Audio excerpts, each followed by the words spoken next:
Hello, everyone, and welcome to SmashBoxxTV's podcast 163. I'm your host, Terry Miller, the Disc Golf Guy, along with Johnny V. How's it going? It is going great. Super excited to hear Yourself. myself. No, where's that coming from? Not sure. Okay, well, either way, we got it taken care of. We're going to have Dana Vicich join us on the show tonight. We're going to have an extended visit from Dana. We are here on the eve of the final major of the year. However, there's still a lot of golf to play, as we'll talk about throughout the rest of the season, but we're on the eve of the final major of the 2017 season. So we're going to have extra action out of Dynamite, and then joining us a little later, someone that's used to covering action all over the country, Ian Anderson, who is celebrating his birthday today. I'm not sure how many numbers, how many candles? Should we take a wild guess? 27. Don't be nice. I bet you he's 33 is what I'm going with. I was going to say 32, so that sounds like somewhere around there to be a pretty solid guess. So Ian's birthday is today. Ian, of course, of Central Coast Disc Golf, CCDG. Once he's back from his birthday dinner, I told him he's got an open invite to come join us whenever he wants on the show. So we'll catch up with a little more with him, and we'll get some insights because neither Ian himself nor us or Dynamite are at the USDGC. Sounds like a great way to get insight from four people that aren't there. Exactly. There's no better way to do it, just to make stuff up and talk about it. So we got lots to talk about tonight. Not just USDGC. There's all sorts of news that's been happening. PDGA news. There is tournament news. Maybe even a list. I'm trying to think. I thought there was some Disc Golf Pro Tour news, but maybe not. There might be somewhere out there. I know there's a bracket you need to go out and fill out. Yep. There's fantasy stuff. There is? Fantasy disc golf stuff, that is. No cosplay or anything. There's some fantasy stuff that you need to make sure you get filled out by tonight for your bracket going into the weekend on skipace.com, so make sure you go out and do that. I see that we have Schwebby out on the board. I'd love to get any updates from Schwebby as to his presence or interaction that will be taking place at the USDGC this week. Also did have a quick conversation. Nate Doss knows, especially with his win dating back to, well, not 2012, but dating back to his win a few weeks ago in Vermont. We told him that he's got an open invite and he really wants to join the show. It'll likely be both him and Val at some point, but he has traveled alone to the USDGC, and of course, again, being on the eve of the event, he's not going to be joining us tonight, but he's excited to come back and talk and hang out with all the Smashies. He always has an open invite. He's such a great guest, as is Val. So at some point, we're going to have them back on the show here in, probably sometime in the near future. So I think, unless there's anything else we need to stall for, I think we've got Dynamite on the line and ready to go. Let's bring him in.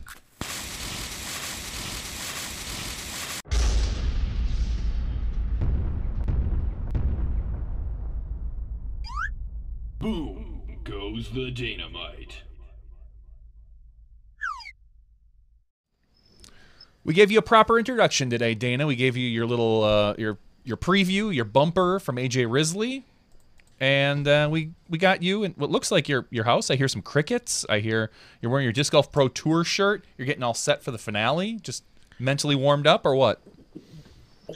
Yeah, I'm still to be determined on whether or not I'll be playing and attending the finale. So, yeah. No comment then? We would love to see you, and unfortunately, you're not going to have a commentator role this year. One of the pieces of news that's broke is that Will Schusterek will be joining me in the commentary booth. I don't know if he's going to bring it the way you do. Look at on the back. I see your blackboard says "Step inside the."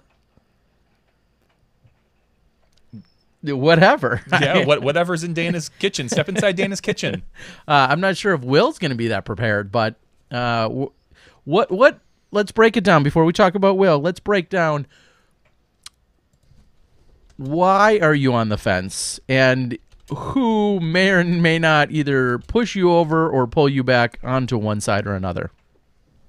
I'm on the fence because right now it's tough leaving the family. As many of you know, Ashley and I are expecting a baby in December. So she's pregnant. She's a high school art teacher.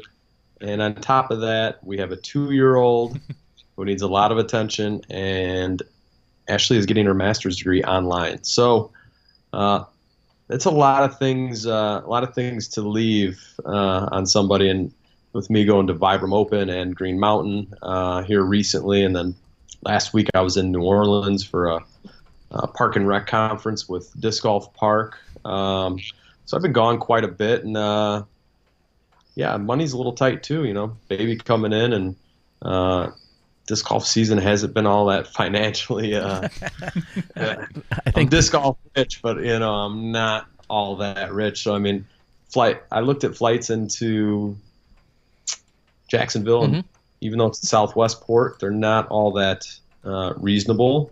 So that's another deterrent. But I'm not saying no for sure. I want to go play. I feel like I could. I feel like I'm playing good disc golf right now, and I feel like I could make another move. Maybe almost beat Paul Macbeth again or something. Yeah. Well, if you need someone to put in a good word for you with Ash, just have her call us. Yeah, we are the two most credible, reputable disc golf resources. I mean, seriously, and referrals you could ever ask for. I was at a work function earlier tonight, Dana, and there was a gentleman who was talking to me, and he looked. Someone asked if he was drunk already, and we'd pretty much gotten there. I said, no, he's not. He's a little sleep deprived. He's our age, maybe even a little younger. Just had his 4th kid about a week ago. And literally like 7 days ago, and he's like, yeah, I had to come down. My wife was fortunate enough to let me come down to this big work function, and we just had a kid. It's my 4th one, and he just kind of had this glaze in his eye. So I can't even imagine. I think 2 is a lot. Wait till you go from 1 to 2, Dana. It's a lot of fun, but yeah, wow. I know it's kind of dawning on me that I'm likely not going to sleep through the night again. You know, once this baby comes in the middle of December, like for I don't know, at least a year, unless it's one of those babies that sleeps a lot. You could get lucky. I mean, and I don't know I don't know how it is in your household, but there was more nights than I can count that I heard a little cry, and I gave a little elbow to the person next to me, and I said, "Hey, you got the feeders. Get to it. Go for it. I need to sleep." But I don't know how that flies in your house. Yeah, well, I think you know, at least at the beginning, you know, it's not going to be necessarily me in those middle of the night things, but I'm still going to be there to support, you know, however I can. But hopefully, me getting some sleep will be the what happens. But yeah, never know. Hopefully, you know, just smooth, healthy, and we'll be good to go. Yeah, we hope so. But yeah, so that's what's going on with the Pro Tour finals for me, and I'd love to, you know, say yes, I'm going for sure, but you know, it's just up in the air at the moment, and I know Ashley would love for me to play, but at the same time, it's just it's a lot. It's a lot of work with a 2-year-old, and then add in those other things she's got going on, and it almost is too much.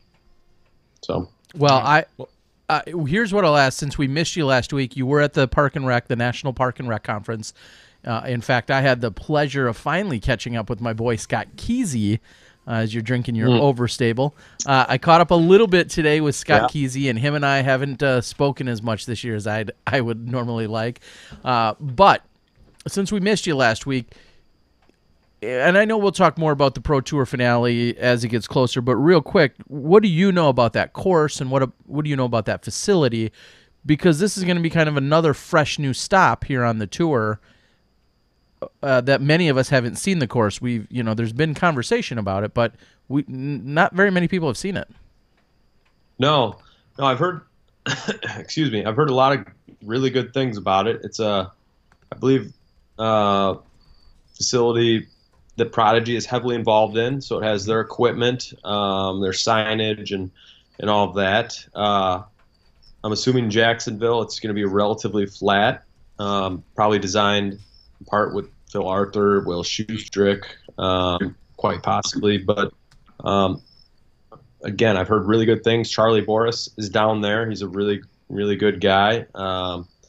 close by there. I imagine anything he's involved in is really good. So I've got pretty high expectations for the facility. I think it's going to be a really great place for the finals from what little I do know here. But do you have anything outside of that to No, share? I think I've just seen a lot of the Prodigy baskets there, which we haven't seen as much. We know that they're rated as one of the baskets that are approved for being on the Disc Golf Pro Tour, but we just haven't seen them too often. I got the chance to see them in play really for the first time personally at Johnson City for the U.S. Women's a couple weeks ago, and they seem like they're great baskets. I didn't see anything abnormal whatsoever in terms of catching or spits or anything like that. You're not going to see anything spit through one, that's for sure.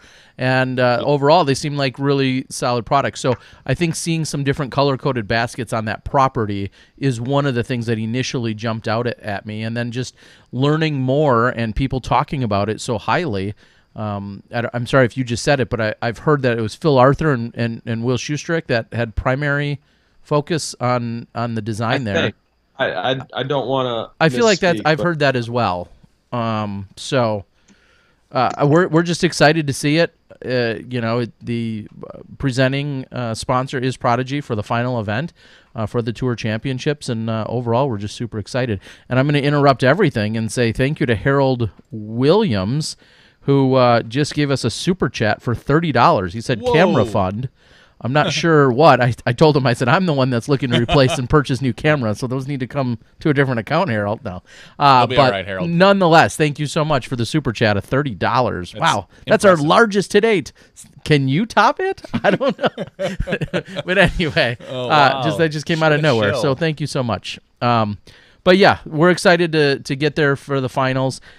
Dana, I'll go ahead and say if there's any form of Southwest credited loan that I can provide you, let me know, because you need to get down to that finals. So if that's a loan extension via some Southwest tickets, you let me know, because we don't want that to be an excuse. Now, isn't it true? I think if you just show up to the finals, you're already cashing $400 for making the finals.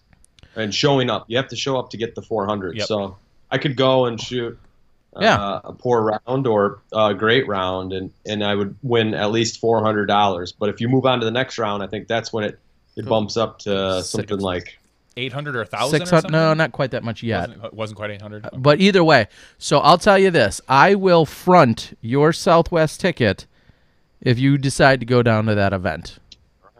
Well, I appreciate put that in the mix if it helps. And that I don't know if you remember, but that wouldn't be the first time you've fronted me in the disc golf world. I'm thinking back to 2008. I had my first job out of college. We didn't really know each other all that well outside of seeing each other at some events, and me playing M Worlds in Greater Milwaukee. But you actually let me purchase a Chain Star on payment. I don't even remember this. Really? I don't. Yeah, I'm pretty sure I bought it over a few different paychecks. I wasn't making a whole lot of money at my recreation supervisor position, but you were. I don't remember all the details, but I do remember that you did help me out, and I've always been grateful for that. I still have that basket in my backyard. It's good to know that Terry does layaway. This is only for select individuals, but now that you do say it, it does jog my memory, and glad to do so. Absolutely glad to support and help out where I can. So good. I appreciate it. So I got some info on the New World. It's 56 holes, and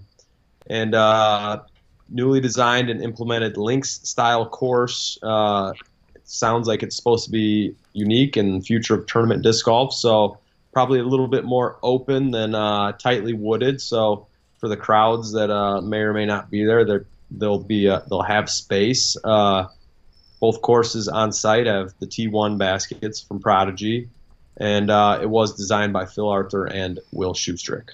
I believe this is the home course of Nicholas Masters. Master. Is it Masters? Plural? Masters. You Smashies will remember him from his stellar Vibram Open performance, but I believe he works at the pro shop there, and of calls it his home course.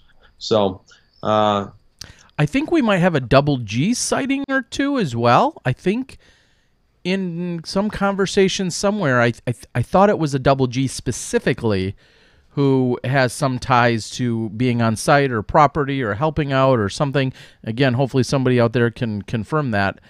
It could have been even one of his brothers, but I believe it was double G specifically, who's a name a lot of us haven't seen or heard from much in the last year or more.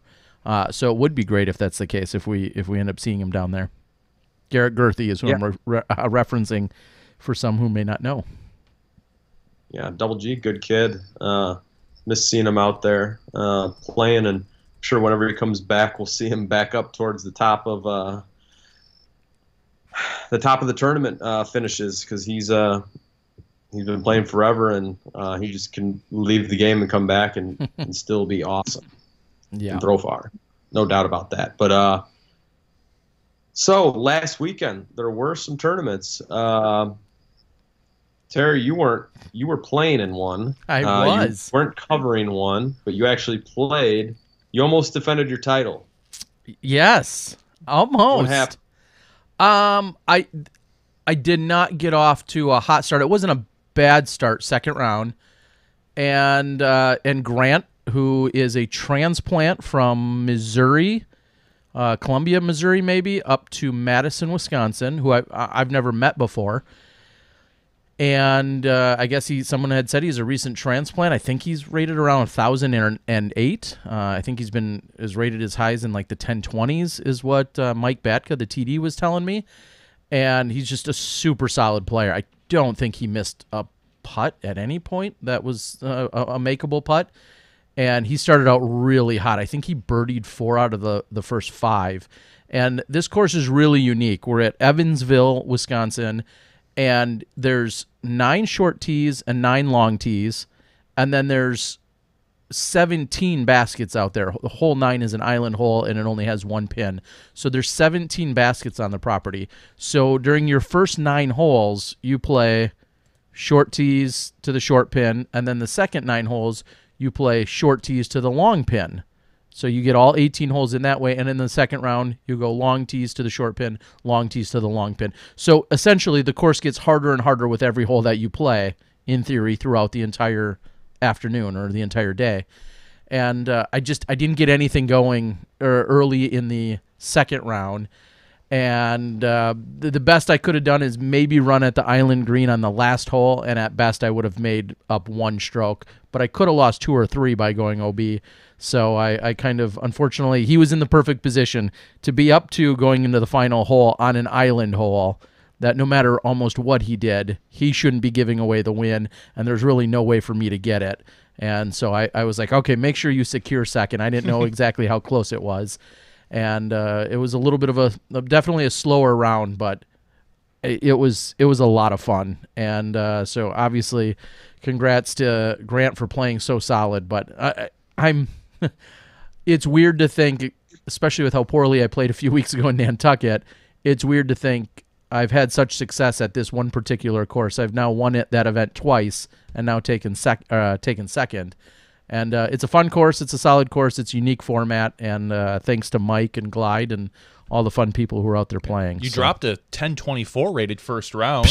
Yeah, I mean, 1024. That's nothing to scoff at. NBD? I mean, you dropped 70 points after that to a 950, but this is the nature of the beast. Yeah. You know, you and I can go out and any given weekend or any given round, we'll say these days, maybe light up a course and then followed up with your typical advanced rated round. So yeah, I can't complain. 1024, ironically, is probably one of the higher rated rounds I'll say ever had. Mm-hmm.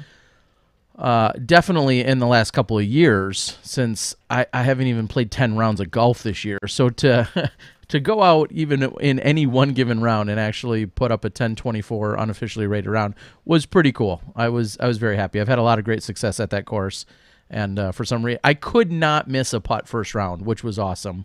And second round I didn't really miss putts. I just didn't put myself in position to birdie. So it was a lot of fun. And also because the field was much larger this year, I took home $150 for second place. Last year the field was about half the size, and I took home $150 for first place. So it's So the same amount. Yeah. You know, just like defending. yeah, exactly, something like that. All right, Dana, what else you got for us? Disc golf rich, Dana. You're right. Yep. Let me pull up my notes. But there was Oh, I beat Chris Herron. I don't know if you noticed that, but I also beat. For those who keep track at home, like Chris Herron does, he may have finished in the top 10 out of 12 players, but I also beat Chris Herron again. He said he was coming after me, and this time I chuckled at him. you Sorry, just can't Chris. help yourself. I can't. Not when it comes to Chris Herron. Yeah. So there were some 8-tier events this last weekend. Some players double dipping, playing this weekend, and then the USDGC. One of them, Grady Shue, he was down in Kentucky for the Kentucky State Championships over in Bowling Green, and he popped off back-to-back 1050 plus rated rounds to win over my dude Paul Oman by 1 stroke. Grady, I don't know if you all have been paying attention, but he's having a killer finish to his year. Seems every other event he's laying down a 1050 rated round or better. This year he actually started out rated 984. Now, 1005. 1005. That's a huge rating bump. That's a tough little area to get through. We just saw AJ Risley break through at 1,000, but he's been doing it 1 point at a time. Where Grady just has absolutely been shredding as of late here, and again, heck of a move. Yeah, and you can do that if you start racking up. It's easier to jump when you have fewer events because you're obviously fewer events. You're going to have a wider statistic. But when you have a decent number of events, you need to shoot like 8 or 9 solid events with plus. I mean, depending on where your rating starts, but obviously all over 1,000 to 1,010 rating rounds in order to get yourself to jump up that high. That's pretty amazing. Yeah, pretty good stuff. Now that I think about it, he was one of the Discmania Combine players that got picked up last year. Maybe there's a correlation. I don't know. Started the year out 984. Now he's 1,005. But anyways, he's definitely making a name for himself. He's from the Charlotte area, and he is, like I said, he is playing USDGC this weekend. So let's see if he can continue that trend of hitting a 1050 rated round and maybe do it early, find himself on the lead card. On the women's side in Kentucky, Jay Weezy, also known as Jessica Weiss, won Open Women by, 30 throws or so over Pixie Cannon. So nice work, Jay Weezy. Down in Joplin, Missouri, we had the 4 States Open, and defending in title, going wire to wire, was Chris Clemens. He will also be at USDGC, and his highlight of the weekend had to be his 1060 rated final round. His lowest rated round of the 4-round event was 1039. So he did win the event last year, so he plays well down there in Joplin. He is a lefty. A lot of people say Winthrop sets up better for a left-handed player, so got to say he's got some. You have to assume, I should say, that he has some confidence going into Winthrop. Although finishing an event on Sunday night with the USDGC starting Tuesday, likely only getting 1 practice round. Maybe that doesn't matter, but he's got 1,000 plus in his pocket from last weekend, and some hot shooting to take with him into round 1. Don't be surprised if you see him in the top 10. Not at all. So I'm looking at some of the results for this dynamic disc event, for this the 12th annual 4 States Open out in Joplin, and I'm seeing some names in the open field that could, or I won't say should by any means, could be playing in other divisions. Ron Converse taking 3rd. A 2-time Grandmaster champion. 2-time Grandmaster champion, deciding to jump up to the open field where there were 39 players. George Smith, who could win Masters, shot a 38. He was in 6th place. I mean, I'm looking at some of these low PDGA numbers, And it's not like the Masters field didn't have a decent size. That was a 19-person field. Converse took home $453. He would have, let's just make the assumption, he probably would have won Masters. He would have taken home $383, and it doesn't look like there was a pro Grandmasters field, which is funny that he just decided to say, you know, I'm not even going to bother with Masters. I'm just going to go right up to Open. We talked about him last week, and we talked about the different divisions, and we're going to talk about more about divisions later tonight, but it is it's an interesting decision to make to go up against some of these guys like Chris Clemens and Ben Wiggins, Coda Hatfield, George Smith, obviously, Chris Eads, just some of these big names. Yeah. Well, I mean, Ron he's really having himself a heck of a year, and this is an event that he can, I don't think they play on very long courses. Most of the scores are in the low 40s. So that tells me there's not a whole lot of par 4s. So it's mostly par 3 golf, I think, on a lot of old school style courses, which, you know, if he's not throwing, you know, if he doesn't have to throw those big long holes, maybe it sets up better for him. And he's a great putter, great in the wind. So I'd say that's not too big of a surprise that he did play Open there. He probably is still going to see a bonus for his finish, so that might even take him better than you know, winning Masters and getting the bonus, whatever that might have been. So he in the long run maybe lost a few $100s, but the opportunity to win a lot more and then win an Open event must have been too enticing for him. Coda Hatfield. Go ahead and click on him, Johnny, as I'm looking over your shoulder. Clearly a superstar and clearly this phenomenal player, but yet how many? It's sitting with 113 wins. For those who may not, I'm just looking. He hasn't traveled much this year. Obviously, he can hang with the best of them, and he had for many years. But now we don't really see him touring too much outside of his area. It looks like he's taken the. Will I say the Chris Herron, to bring that name back, but the Chris Herron or the one-year approach of a Bradley Williams who just said, I'm going to stay more local and I'm going to dominate in a regional sense. Yeah, a real solid regional player, someone who probably, you know, I'm going to jump out an assumption and say he's probably got a full-time job and just makes more sense for him to be a weekend warrior when he can win $400, $300, $1,000, you know, just $500. Some of these ones, you know, taking home total of this year so far of $5,700. That's not a bad weekend side gig. Yeah.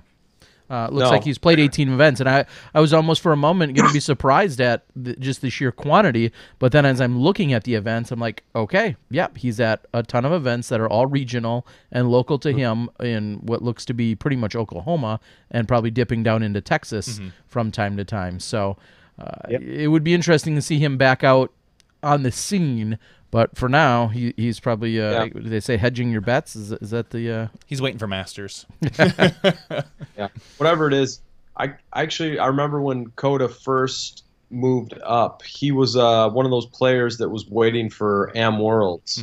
He was a big favorite for Am Worlds. He was one of those amateur players that just disc golf clicked with him, and he knew what he was doing and was winning all these Am events, and was the popular pick to win Am Worlds. And then right before Am Worlds, he was playing some Open events and decided to accept cash, because this was the time in the PDGA where if you cashed and turned it down, you did not get merchandise. So you were losing out on everything. And whatever reason, he accepted the cash, wasn't able to play Am Worlds. He would have been one of the favorites that year. And then went on to have a really good start to his professional career. I believe he won. Did he win an NT at Bowling Green?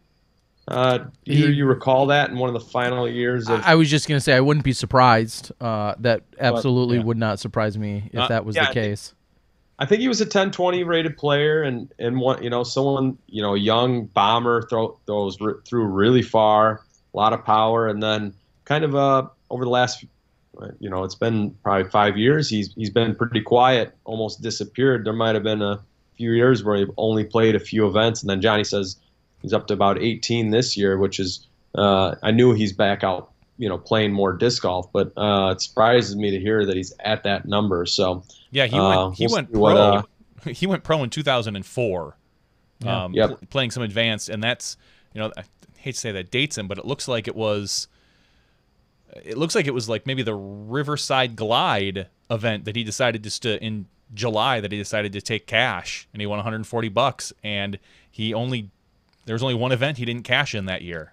So yeah, that's a good lesson for a lot of these younger guys. I always kind of say I might have questioned taking cash in July for the first time if you're going to be that Am World thing, but if you're going to take cash and it's within a couple months after Am Worlds, just take it if you cash. Yeah. Don't bother waiting for that next year because you don't know what's going to happen. It's kind of one of those things I tend to say. I see all these kids, and there's always reasons why some of them don't take it, but you do see the ones that just want to win Am Worlds, and what I usually say is it's probably not going to be you. It's going to be some schmuck from Illinois. Ouch.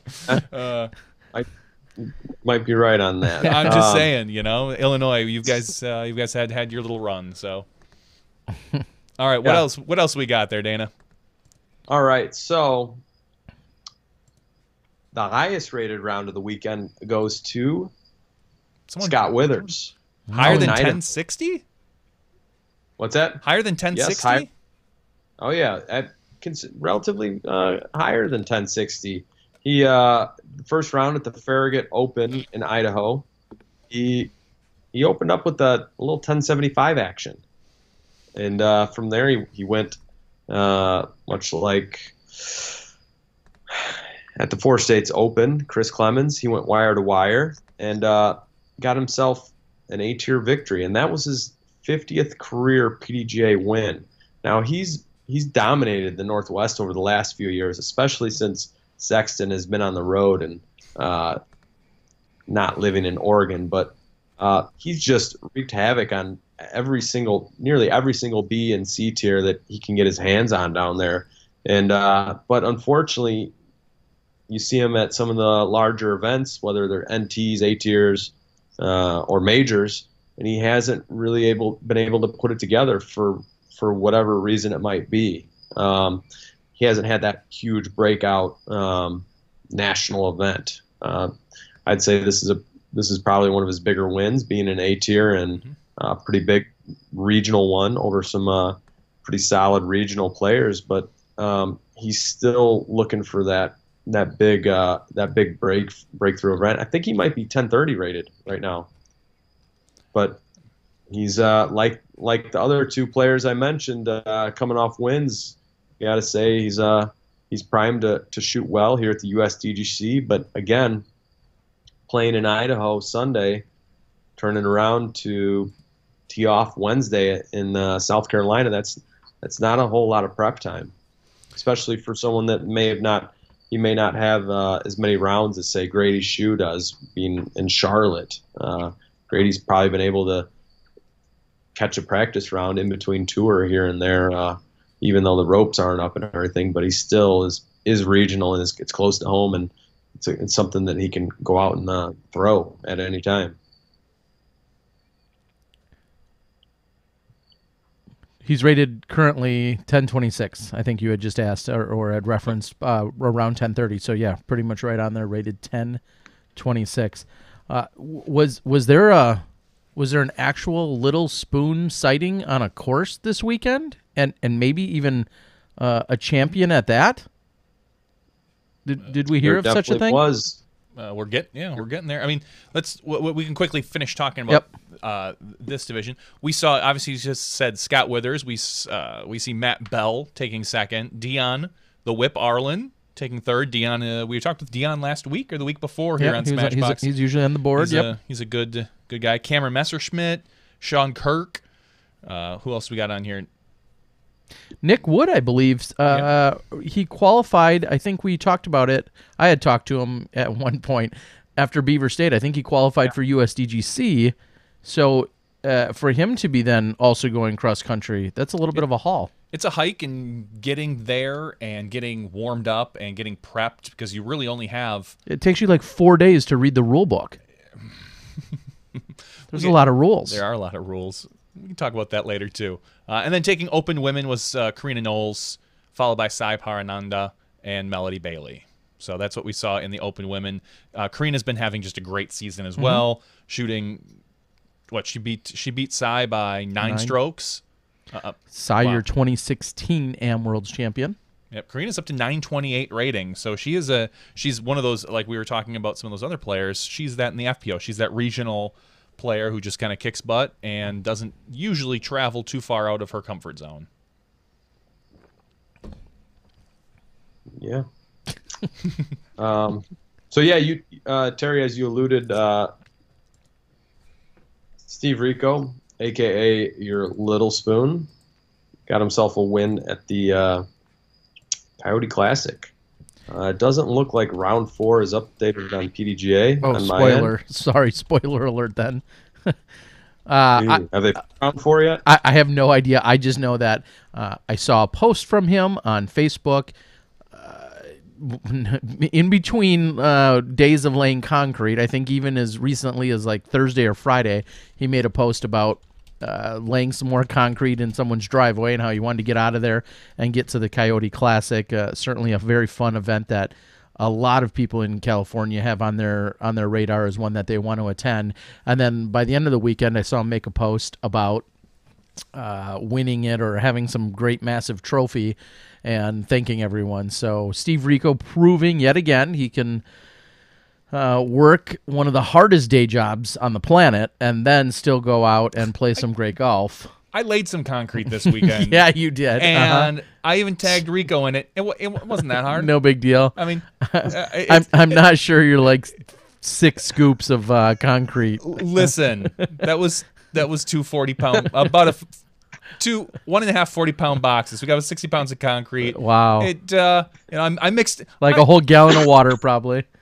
Well, I don't know, because I used the hose and sprayed it in the Home Depot bucket, and then I used You're right on their level. The giant egg beater and made it nice and thin. I smoothed it out. I mean, come on. Then I even took a concrete brush and made a nice lines. Wow. It ain't that tough, Rico. You're losing sympathy from me. Well, he took it down this weekend, and then well, okay, go ahead, and then I'll talk about the post I made later this evening about USDGC. But him winning this weekend. What else did you see in the results there, Dana? Did you check those out? No. Oh, okay. Either did I. I just knew he won. It's not posted. So. Oh, okay. So I guess we're not gonna. Well, Steve Rico won.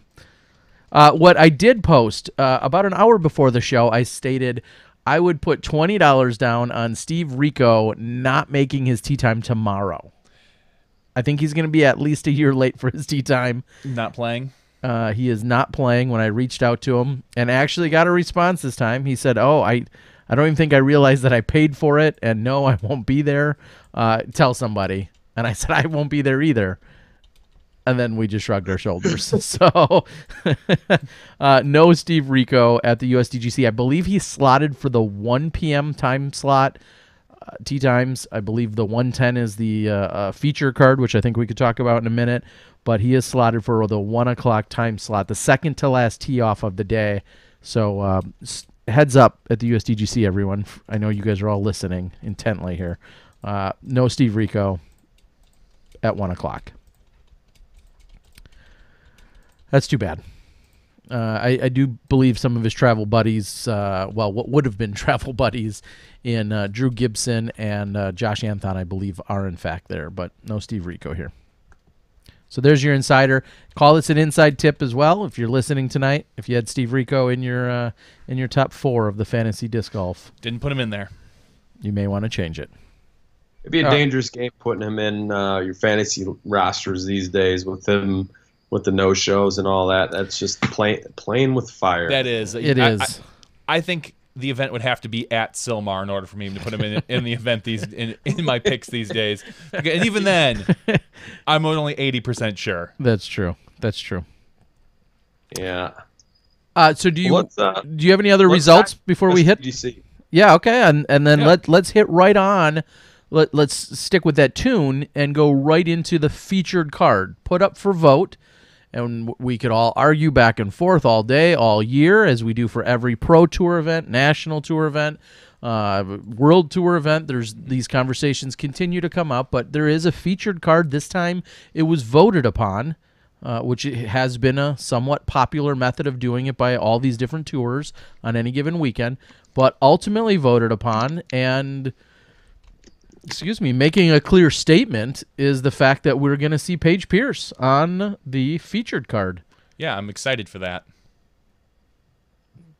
Yeah, that's pretty cool. She's joining Paul Macbeth, no surprise, Eagle McMahon, and Jeremy last Cole. year's champion, with or without an asterisk, if you choose to put one there. A three-quarter So, asterisk.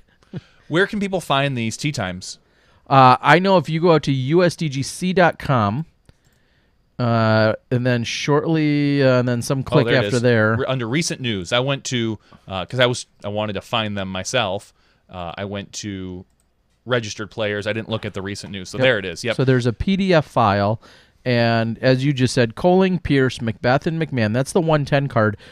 Real quickly, let's run through any other cards that. What are the odds that Paige beats, or maybe not beats, comes within 5 of Coling the first round? I would have no problem wagering money on that. Me too. that it won't happen, or That it will would. happen? That she would come with this one round, come within 5 strokes of her doubles partner Jeremy Coling. If she beat him for a round, I wouldn't surprise me either if she beat him any particular round. If Paige just simply plays her game and sticks to her plan, this is a course that can reward you if you just stay committed. And if Paige can do that and execute the shots in which she's capable of, I think she has an advantage over a ton of our other players. And there's something to be said about that, because Paige, a few years ago, won the performance side, or perf side, as Dana has coined it. Paige was the top perf a few years ago, which means she performed above her rating more than the other players. Correct. Exactly. So to me, that just tells you that if Paige is playing smart and she's playing her game and sticks to her game plan and sticks to what she's capable of, there's no reason she couldn't be in the top 10 at the end of tomorrow's round. So the interesting thing about Paige in this event is it's no secret she's really been looking forward to this event. Mm-hmm.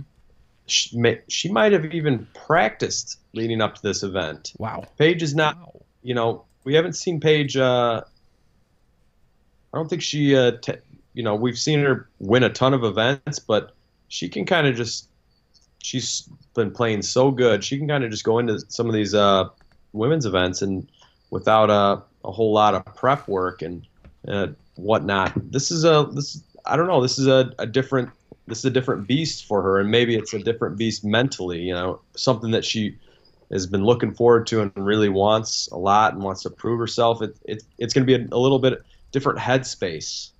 So it'll be interesting to see how she reacts to it. Her being an amazing player and a champion, I think she's going to rise to the occasion, especially with being on the feature card. I'm thinking that Paige has a pretty respectable round one and puts on a show for us. I think so too. I think she's going to perform relatively well. I think she'll keep it within a few strokes of some of these guys on the card she's with. So, well, and Paige has made it very clear her agenda here. She wants to make a statement for women's golf. She has very much talked about that she's disappointed that the World Tour hasn't showcased or highlighted women. There's not a women's division offered at this event, as there never has been. It's always been one division, one champion. But even in some of the previous or prior events, namely going back to last year, she's made some very powerful, some very clear statements as to where she stands and how she feels about things. And I even challenged her at one point a little bit in saying, you have these strong feelings about how things are going down. Which is a bigger stand, for you to go and to participate, or for you to earn your way in, but then maybe still not participate? And does that send a statement? And she said that has weighed on her, mentally, she's gone back and forth with that. And in her situation, she feels like I want to go and I want to play and I want to play well and prove that I can. So I understand that conflict, that internal conflict that she's had. So no matter what, it's making a statement in the fact that she is playing. Now let's just see where she can finish. And it's a statement that she made it to the lead card on a featured card on a fan vote. I mean, the people want to see her. They want to see her at USDGC. So there's definitely something from the fans that says, yeah, we want to see Paige Pierce compete with these men. So I'll be curious to see that. I'm looking at the 1:00 tee time right before the featured card, and you've got Pete May, Martin Hendel, Steve Rico, and Nico. I kind of question putting Pete May at the 1:00. Just Pete's an older player. He might not be as fast of a player as some of those other ones. There's a chance. Well, at least there's only 3 of them in that card. Correct. So that could help out. Honestly, I mean, that could be nice with Rico not showing up. That maybe the 110 won't have to wait as much, because if that was a full 4-person thing, Pete's a great player, but he's not the furthest thrower and he's not the fastest player.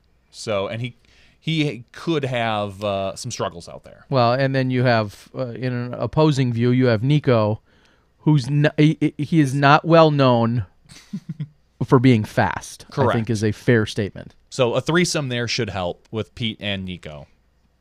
Nonetheless, hopefully Nico's there. Well, yeah, and there's certainly there has been some question. I think we didn't see Nico at 1 or 2 of the ladder events in the recent weeks, and obviously Nico a champion of the event in 1 year that I can't recall, but he's won the event and is a deserving champion. We'll see that if we're going to see him again. And I exchanged a message with Nate Doss tonight, who had said that he couldn't join the show, and we're excited to see how he follows that up, of course. Nate being a one-time champion of this event. There was a stretch of about 10 years where I attended the USDGC, and the 1 year in between where I didn't make it was the year Nate won.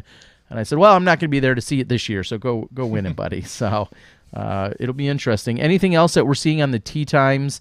I'm going to go ahead and say I believe they were all random outside of that featured card. Completely randomized is what I believe. One thing, one major surprise that jumped out at me was Katrina Allen has a tee time. She's playing in the event. Maybe in a sponsor exemption spot, much like Pete May or maybe Dave Dunapace, one of those guys. What time is she playing? She's at 11:40. She plays with Simon Lizotte, Chris Ozelins, and Brian Earhart.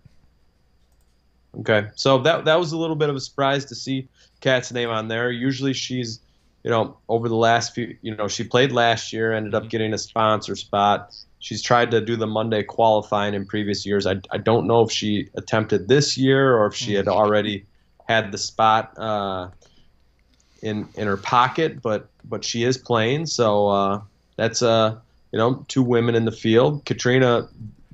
Have we had 2 women in the USDGC field before? I know there's been one, but we've had 2. I think back to a Teresa Bellinger who played probably the same year as I'll say a Des Redding or a Juliana or something. I know we've had more than one woman in the field on a given year. I think we maybe even as many as 3 1 year. Maybe Schwebe, who's out on the board. Now listen to this. I don't want to get it wrong, but Paul Ulibarri once played a round with 3 other women at the USDGC. Really? Oh, really? Okay. So we're gonna have to do a little research here on the fly, Johnny, clicking. But I believe he was playing with Des. Oh boy, I need to look. But we were talking about this. I think at Green Mountain or at Vibram, and he mentioned how he had played a final round with 3 women. I vaguely am remembering that now that you mention it. I don't recall that off the top of my head, but so we've seen the at least 3 women in a particular field. So that's good. Maybe we'll talk to Yuli at some point in the next week or two and get more information on that. I think he's a good dark horse to take this year. He's been playing really well the past couple of weeks or months. Yeah, his putting. It's all about his putting. But what were you going to say, Terry? I'm sorry. I was just going to say Adam Lawrence out on the board is saying that the 11-10 card is a stacked card. And as we're looking at these cards, he's exactly right. That would probably be the next powerhouse card when you're talking about, when you're talking about household names, so to speak. At 11-10, we're going to have Drew Gibson, Joshua Anthon, Michael Joe, and Bobby Musick. So when you're talking about names that we most see throughout, there's obviously a lot of other really good cards with 2 or 3 very recognizable names, but usually that's been about it. I'd say another great 950? 950 and 940. I was thinking more so the 940. I mean, 950 is all right. Jeff Bennett isn't as much of a household name these days, but you've got Johnny McRae, Devin Owens, and Colin Forehand at 950. But at 940, you have Sexton, Yuli, Posse, and Cam Todd. So that's a really stacked card as well to pay attention to.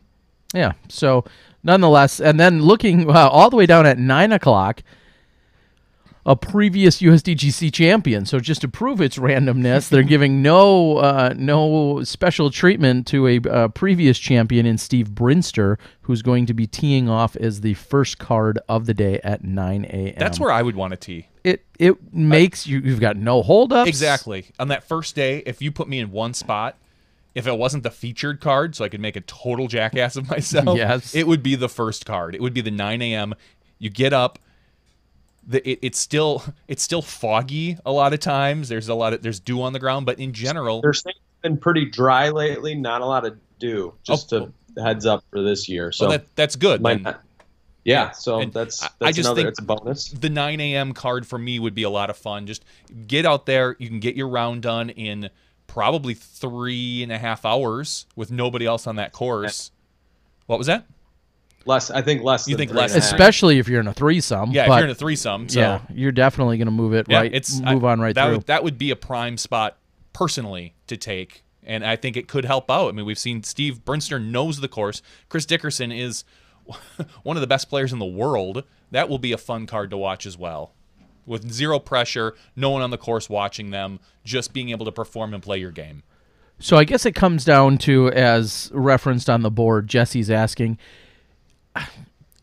each week, do we now have to ask the question, which putt will Yuli have, or how much facial hair? Will it be more about his mustache or more about his putt? It depends. His putt has been the same for the last at least 2 months. Okay. So it's all at this point.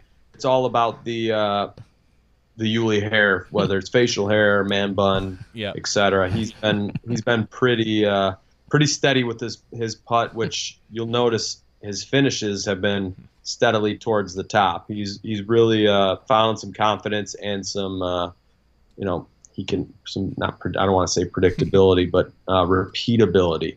Yeah. He's able to repeat it and put the disc in the basket when he's in the circle. So he's finding himself making almost all of his putts inside the circle on any given weekend, maybe only missing a couple, but that's where Paul's at now, and unless something crazy changed, I suspect you'll see the same putt that you've seen over the last couple months of the season here. Yeah, he's settled in on that for now, at least. So moving on from the cards, that's pretty much where things laid out. We'll real quickly run down the coverage. We'll also probably get a little bit of insight when Ian Anderson of CCDG joins us a little later.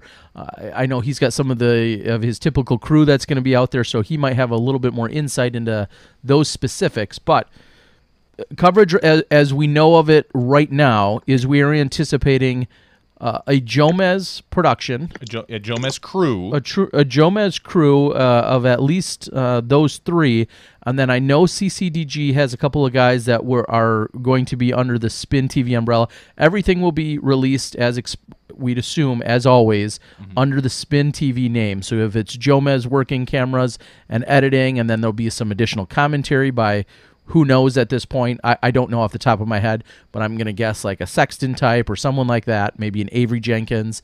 So you'll hear then commentary laid on top. And then they're probably going to have some additional things. I don't know if there's going to be any kind of a nightly show. I know they've dabbled in that, some kind of a nightly recap. I would think that we would know that by now, and I haven't. Now, I could be totally wrong, but I haven't seen anything. I've been following USDGC stuff a little bit, and from my understanding is they tried that once or twice, and it was a lot of work. And I believe Jamie Thomas had said that it's nothing that they're going to attempt right now. But I do know they're bringing in the European crew and the U.S. crew. So okay. We're gonna see and so Jamie Thomas will or will not be, is he also going to be a part of that crew as well?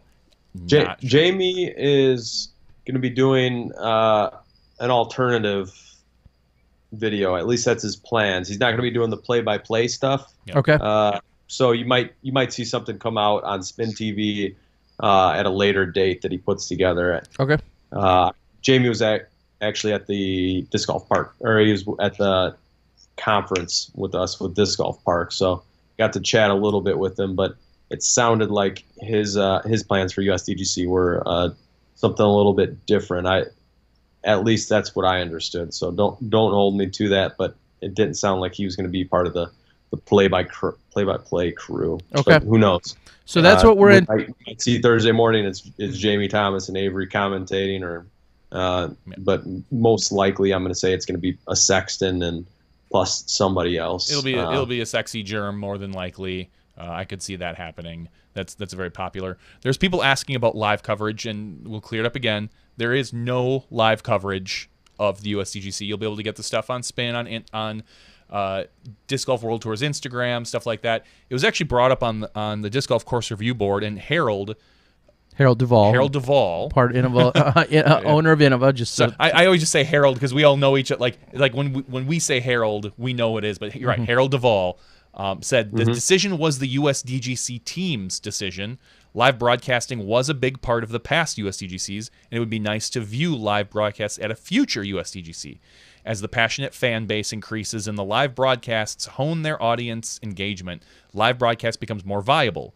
The live broadcast needs to enhance the experience not only for a passionate disc golf fan at home, but for the USDGC stakeholders, including staff, media, competitors, attendees, our hosts, and our sponsors. So that is the official word from Innova as far as live coverage goes.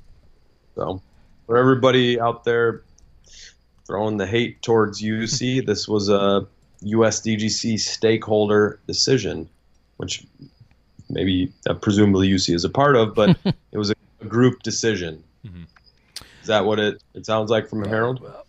Well, I mean, they have a massive team, and so yes, I mean that would be the best way to put it. I mean, you have Jonathan Poole, who has I don't even know if he's listed as the TD for many years. He has been. I think go to the PDGA. I think he still is. I think he's like just the for giggles. 15-year running TD. I would love to like know. That. You have Jonathan Poole. Yeah, Jonathan Poole is listed, at least with the PDGA, as the tournament director. There's no assistant listed. You have UC, who is obviously overseeing it as a Disc Golf World Tour event. You have Harold, who is co-owner of Innova, and just a big stakeholder in the event, and obviously the funding behind the event. And then you also then have, to some degree as well, of course, the true host, physical host in Winthrop University. And then on top of that, not only is it a PDG or is it a Disc Golf World Tour final event, but then it's also a PDGA major, one in which is ultimately owned really under the Innova umbrella. So it is a very, very complex, complicated set of circumstances, and there's no blanket answer or I would say direction to even point. But so I find that wording to be spot on in that he says it's the USDGC team's decision, and who that does and doesn't include is up for interpretation at some point. Now, again, I know we've said this on previous podcasts, and let's reiterate, at no point were we asked or consulted or reached out to in any way, shape, or form about providing any kind of live coverage this year. Correct. So last year There was, we'll say, at the 11th hour, there was some conversation. There was a little bit of excitability. There were things that were unfolding that were throwing some options on the table. This year, at no point whatsoever at any time were we contacted. And someone said, well, you could have reached out to them. Well, not to sound too cocky, there's really one live provider right now. So if somebody did want to have live disc golf streamed for their event, I think it's fair enough that they can find us. I've been in 22 states this year. You could have found me somewhere. Now, question, Terry, would you, hypothetically speaking, if they would have said, hey, we want Smashbox to come cover it, put it out on the Spin YouTube channel, but we don't want you to commentate. We want to do Avery and Jamie. What would you, if that was put out there, would you have said, fine, I can step aside and I'll do whatever, or I won't come and we'll do the whole Smashbox crew? Would you have said yes? I would have said yes. That's one, I don't want to say random situation, but that specific situation, absolutely, because at that point, I would more have likely then turned into a cameraman, which I'm very comfortable doing. Sure. I would have enjoyed doing. I like being on site. I feel there is a I'll go with the ever so popular long-haired rock band Extreme. There's a hole in my heart. There's only be filled by you. Exactly, by USDGC. No, there's a hole in my heart by not being there. I am a fan of disc golf. You're not there. That's me saying it. So yeah, I mean, I can only imagine how you feel. It feels weird me not being there as well, because it's been, there's something about Rock Hill in October and it's the awesome. USDGC, and it's just, yeah. I know it hurts. I know it hurts me to not be there, and I know it especially hurts you to not be in there in some capacity as well. Absolutely. So. I mean, I used to be a player, and then within becoming a player and promoter in TD, I also am a fan of the game. So as I said, referencing Nate Doss a few years ago, I had found my way to the USDGC usually on my own volunteer hours and volunteer dime to have any part of media coverage at being at that event for a number of years. I think like the 2010 to 2013, 2014 era. Those were times I was down there, usually on, like I said, with money out of my own pocket to fly down there, to stay down there, and then to put up videos all on my own, because I'm just a fan of the game and I'm a fan of that event. Or I volunteered with Disc Golf Planet to be part of that live broadcast. And when it really hit me hard is when Johnny and I had a conversation again yesterday that surfaced about, I'd love to know more about what's going on for the Monday qualifying. Yes, we got an update, I think around 2 or 3 o'clock, that said, here's the hot scores, here's where things are at. And then there was an update about an hour later. I think back to a few years ago, I filmed the playoff for that 5th spot. It was 2 or 3 guys that went into a hole 1 playoff to get into the USDGC. And I think today with our social media, I feel like that's a major missed opportunity, because I kind of even joked and said, well, maybe I should just be the Monday guy. I'd go down there, and I would love to follow all of these different players, because everybody has a story about qualifying on Monday. So there's an entire day's worth of incredible action that can be Facebook Lived, that could be Instagram, that could be photographed, that could be videoed, and I'm sure they got all of some of that. But there's an opportunity right there just for Monday. There's so much built into just Monday. And I feel like it's a huge opportunity. And I mentioned, sorry to interrupt, but no. I know I mentioned that Jamie is going to be there and working on some things. Maybe we'll see some of that Monday stuff come out on video, but I definitely am with you on, it's the most exciting and important Monday in disc golf. And it is. Plus we're on Twitter following the action. I was getting some updates from Henry Childress, some other friends that were on site at Winthrop, because it's just fun. It's exciting. It's Monday. We're working, or most people are working, and to have some disc golf action, and especially important disc golf action like that, it's like you said, it's a big opportunity. And so maybe maybe in the future you can, with many months ahead of time, you can put together some sort of plan and maybe submit it to them, and we could get some of that hot Monday action. Yeah, and that's just one example. I think of Monday. Today, there's still people out there practicing. Tonight is the players' meeting. I feel like there's some opportunities, media-wise, and I can say that because I know they're doing a million things, and then I think, okay, well, maybe some of the people on the fringe who maybe aren't directly involved could be involved, and that's where I foresee myself. But, again, I wasn't reached out to in any capacity. Smashbox wasn't reached out to, after shows, live shows at night, any of that kind of stuff. And that's totally fine. They have a very specific goal of how they want to present things and the way they want to go about it. And, I'm over the idea of personal feelings. Business is business. And that's, again, that's the direction they've taken. So, and somebody lots of people have actually reached out and asked and said, well, you're going to be there for post-production, right? Joe Mez might have lead card, but you're going to cover something else. And the answer is no, that is not allowed.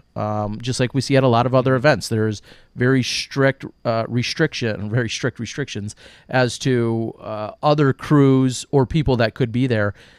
I'd go as far as saying, if I said, hey, I'd like to be there and I'm caddying for someone that's on the second card every day, and could I film that and put that out a month later? And that's just not part of their media plan. Even if it was in zero compensation, that's not part of their plan. So to clarify for everyone that, no, you can't just go down there and film and do it because it'd be extra coverage. That's not how that goes down. So just making sure it's clear for everyone, because a lot of people, want to consume more, understandably. I mean, there's a lot of events, not just this one. There's a lot of events throughout the year where people are like, oh, we just love more coverage, and sometimes it's just not that easy. So, but we hope that for watching purposes and cheering, that it's a close race. Exactly. And what if it's a close race with someone from the second card? Well, and and we'll find out more. There's plan. I imagine that's the time when if someone like a Jamie Thomas, if he's not, wrapped up in his project or whatever he's doing, or whomever else on staff will be out there with a camera on that second card, because it's very well possible that it could be, within a few strokes, and it's never happened, but the winner could come from the second card. Yeah, it's definitely possible. But speaking of winners, but who are you guys' top three picks for maybe finding themselves inside the winner's circle? I'll go ahead and throw out a couple of mine while you guys consider your options. In the first tee time, Chris Dickerson. Yep, that was one of mine. He's a really good player, top 5 at Worlds, won a bunch of events. He's got the backhand, the forehand, the putting. Yep. The confidence. He's in every one of my fantasy disc golf picks. Well, so that's a smart one. I want to put Nate Dawson there. His putting absolutely came around at the Green Mountain Championships with the great shooting, the wire, winning down the stretch. Incredible shooting. He's been there, USDGC. He's won it. He's been in the hunt at so many events. He's one of the best throwers in the world, puts himself in contention, but his putting just hasn't been there. And I think he would tell you that. But can he ride that performance at Green Mountain, where he was a completely different putter on the green, putting him in? I think if he is, you're gonna see Nate Dawson on the lead card come final round. And then, speaking of putting, Michael Johansson. He's had some good finishes at the USDGC in the past. You think of him as a Woods player, but he can go out there and play. But he did quit USDGC one year. Wasn't, for whatever reason, wasn't happy with the course or some things. So there is, that rare show of emotion from MJ with him quitting the event. But could very well go out and win, or maybe he doesn't finish the event again. You never know. But with the way he's played on tour over the last month and a half, he's won a few events, finished up towards the top, battled for a win at Green Mountain, has performed at Winthrop in the past. Can he get over his feelings that he couldn't get over a few years ago when he quit? I don't know. If he can, I think we're going to see him up at the top. So I'm going to go ahead and say that's my top 3. If I was going top 5, I'm throwing Ricky and Paul in there. It's hard not to put them in there. Ricky historically has had some poor finishes at the USDGC. 17. I think 1 year 17 got him. Macbeth, it's going to be hard to see a final round at the USDGC without him on the card. So, though I know I said top 3, but that's my top 5.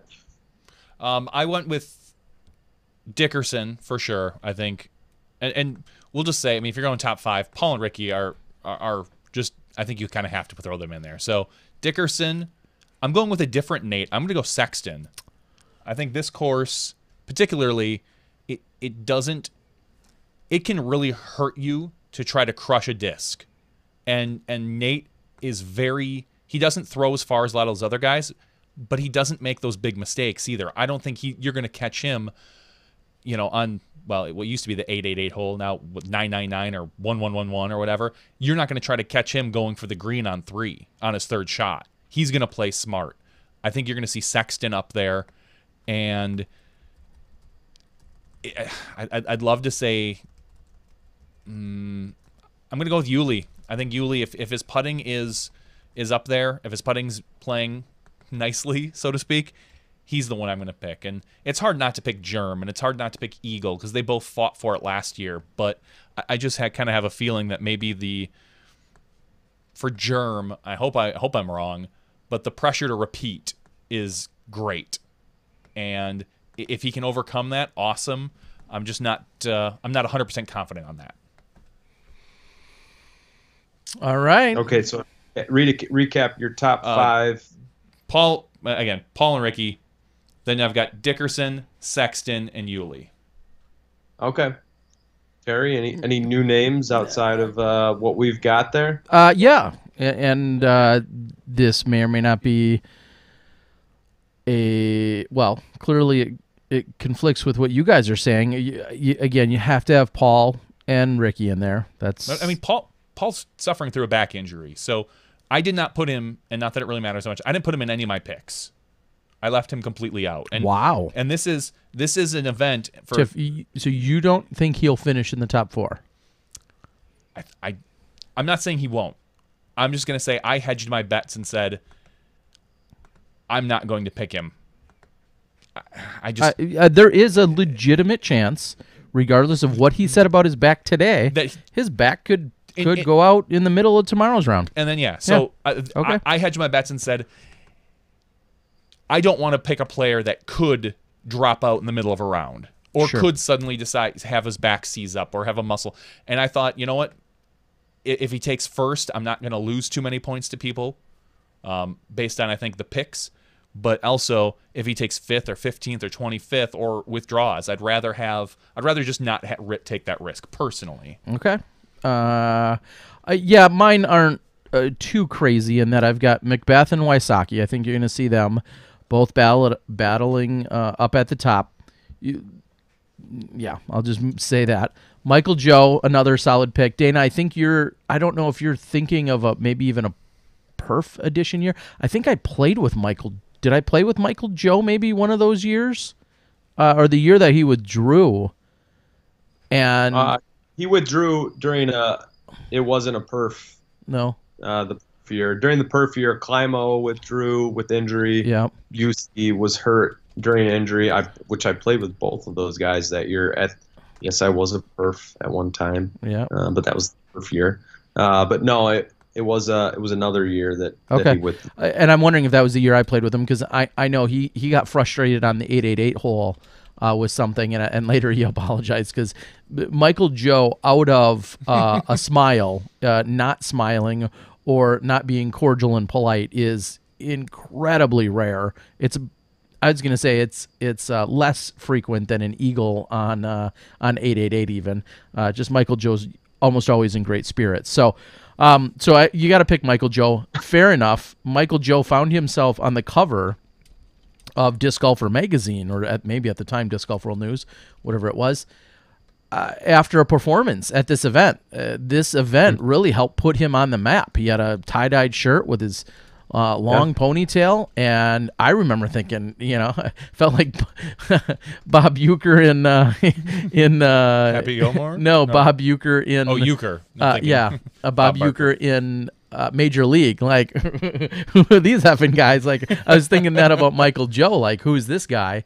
And that event, I feel like, helped put him into the national spotlight as definitely a contender. When you show up at the USDGC and you finish in the top few spots, clearly everybody's going to be watching and taking note. So I've got Michael Joe up there. And then a gentleman that I believe still holds one form of course record.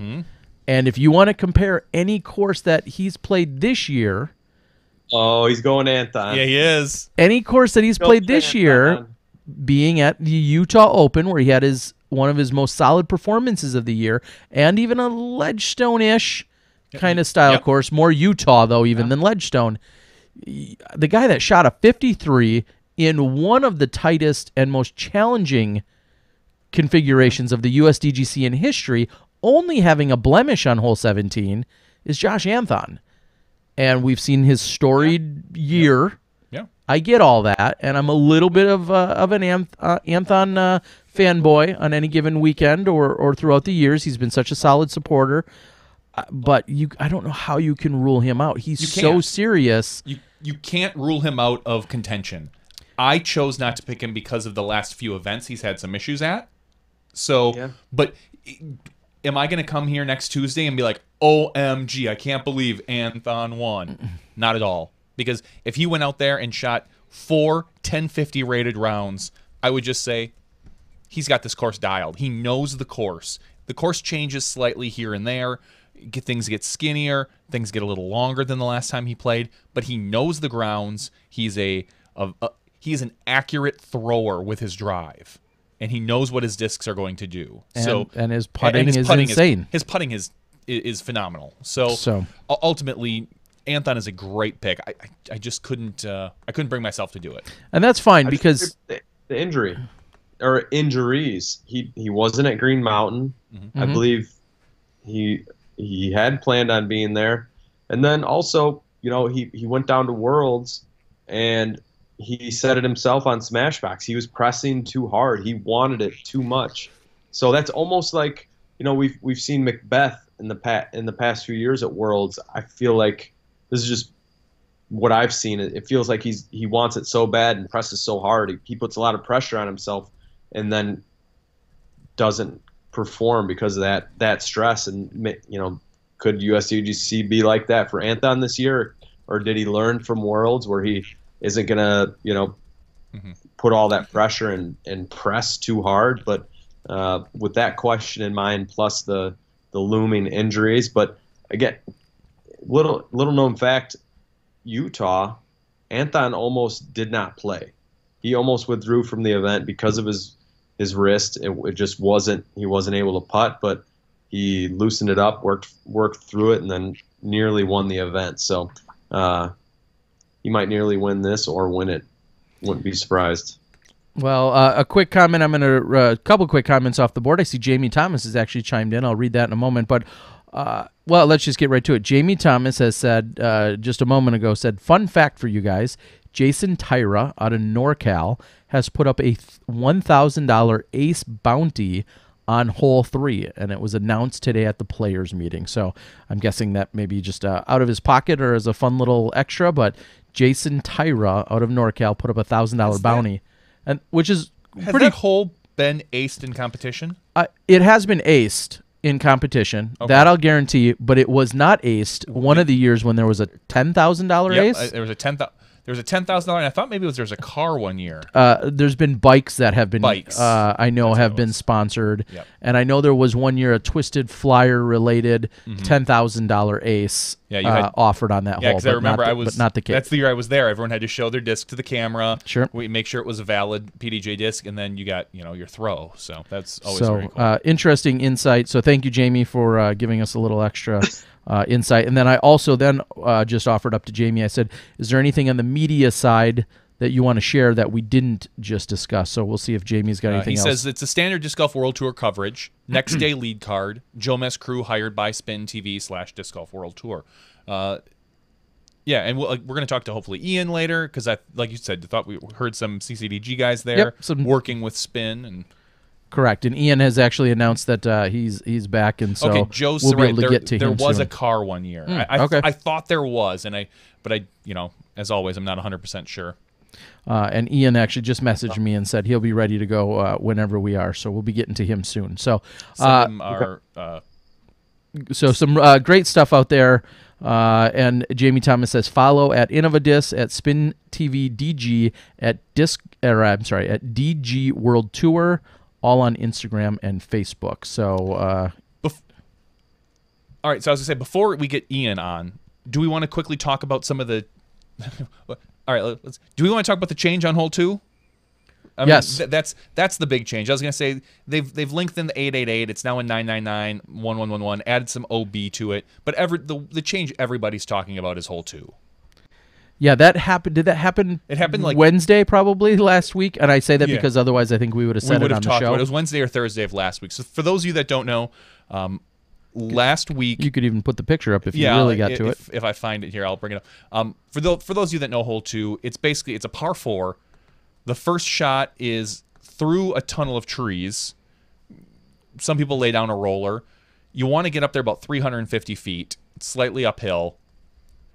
The next shot. Most pros take a forehand and go over a parking lot, a small parking area, not a lot, so to speak, and skip in to the green and off to the right a little bit where there used to be a bunch of hanging bushes, hanging over vines a fence line.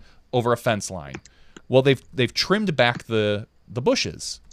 So a lot of pros last year were taking and just using the fence as a backstop, giving themselves a 25 or 30, 20 to 30 foot putt. I don't know the exact distance from there to the fence. You take the relief from the fence, and it was wide open. And USDGC, the group, didn't like that. They didn't like how the hole had changed.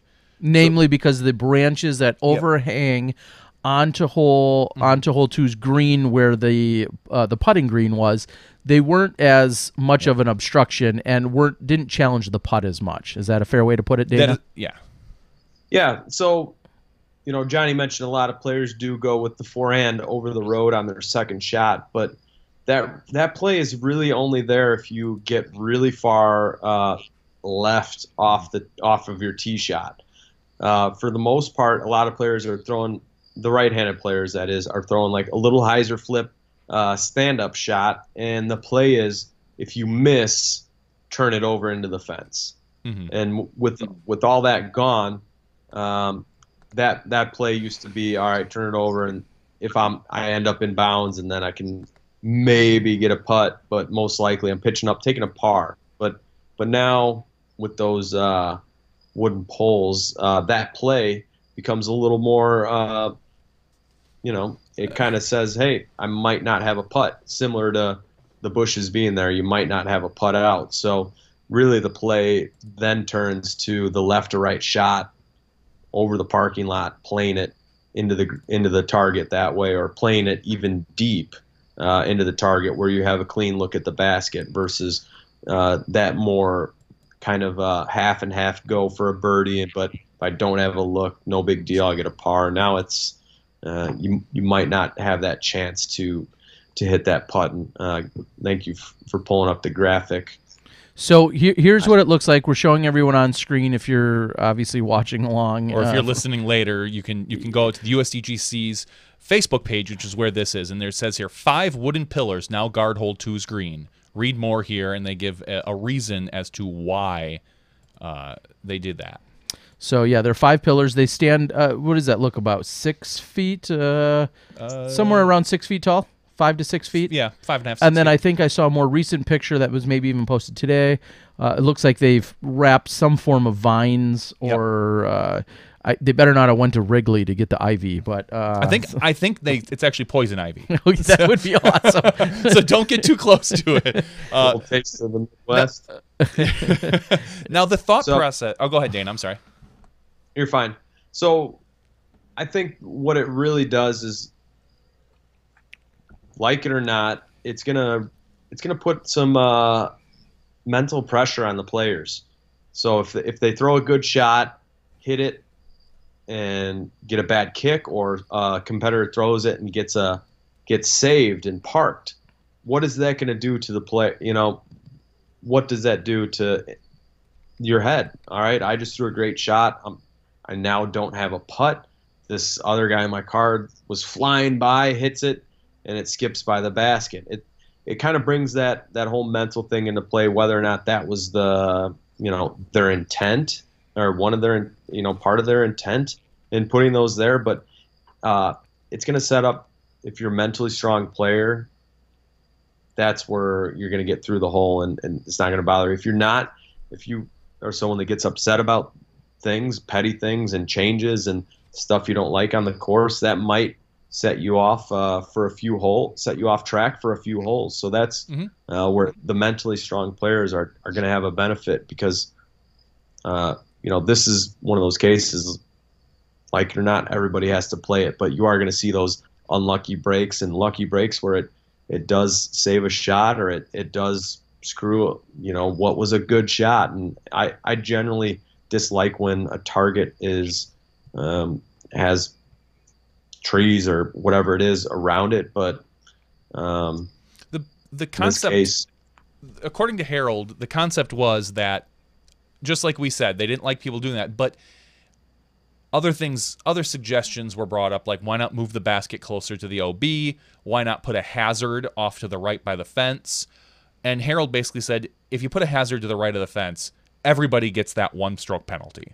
They were going for more of a half stroke, like the opportunity to still make it and not lose if you skip through there, but the chance that you're probably going to have some sort of angled putt, some sort of curved putt around these poles.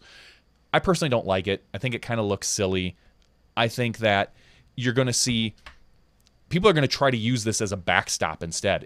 If I had the capability to get up there and throw a forehand, or if I was a lefty, I'd just be attacking now, thinking, all right, if I get it within, that 8-foot circle, there's a good chance I'm going to hit one of these poles and it's going to slow me down. So I think you're attacking that hole even harder now, because the chance that you're going to skip, hit the fence, if you miss, you still think, all right, I might have a putt at that. I can straddle maybe. But now you're giving yourself a chance at a 3-foot putt, as opposed to, and there are going to be, I guarantee there's going to be some players that get up there and they're not going to have a putt.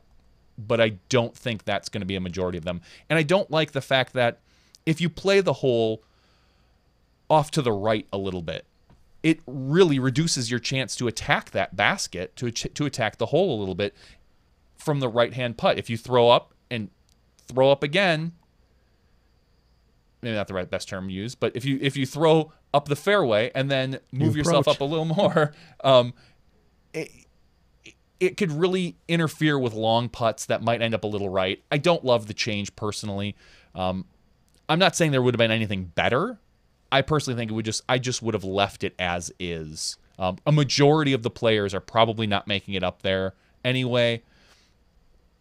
And you've got, I think it might have been better served if there were some sort of brush or trees, maybe 60 feet short, along the fence going towards the parking lot, where that's taking away that shot that comes in. Oh, sure. Pardon my hand. Maybe it would have been better served that way, but I think most people are going to agree that they don't quite like it, and we'll see where it goes. It might be one of those things where it's a 1-year thing and they yank them out, but it might have been served the same purpose if you left it much shorter, like I said, 60, 70 feet shorter and in that space, 3-4 feet away from each other from the fence towards the sidewalk. So you're taking away that shot, but then also you're not messing with the putting green that much because again, it's for me, you're going to save some shots that were bad. You're going to penalize some shots that were good.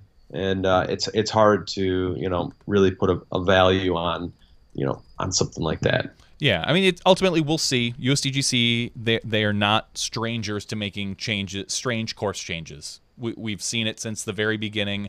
For the old school players, they called it the clown mouth, right to the bamboo shot on hole 7, which has evolved considerably throughout the years. Originally, it was a bamboo shot, and everybody just took a spike hyzer over it or a spike forehand, and then they said, well, that's not how we want the hole played. You have to go up the middle, and then I believe then after that they even added the fact that if you don't make it up, there's or if you go past a certain point, there's the drop zone, the Mando. So from the left and right sides. It's always evolving. Hole 15 has got the triple Mando now, which I said it last year, I don't really like. I think they have such a good natural course that some of these changes aren't needed. I do kind of like the 888 change, the lengthening it, pulling it back, adding a little bit OB on the right.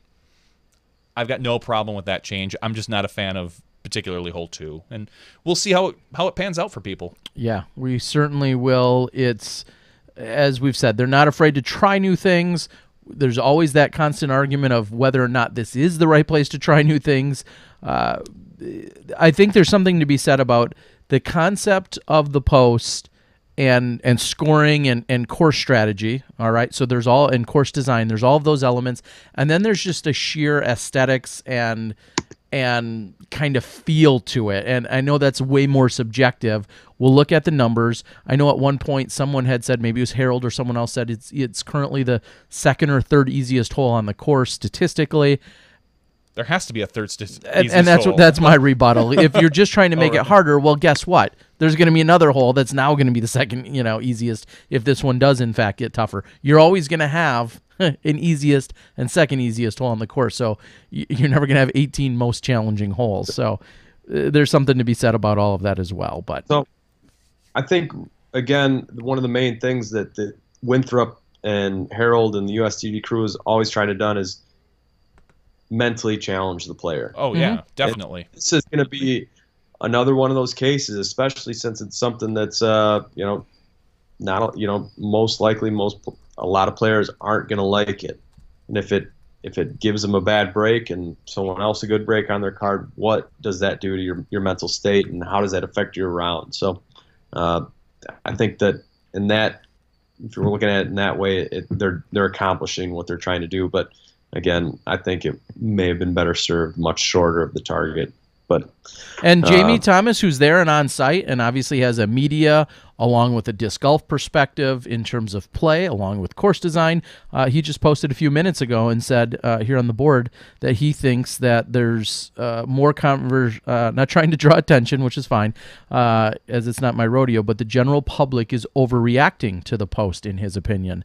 And that's certainly, as someone who's been there to physically see them, as opposed to what we've seen, that's a very fair assessment on his behalf. He's been around the USDGC.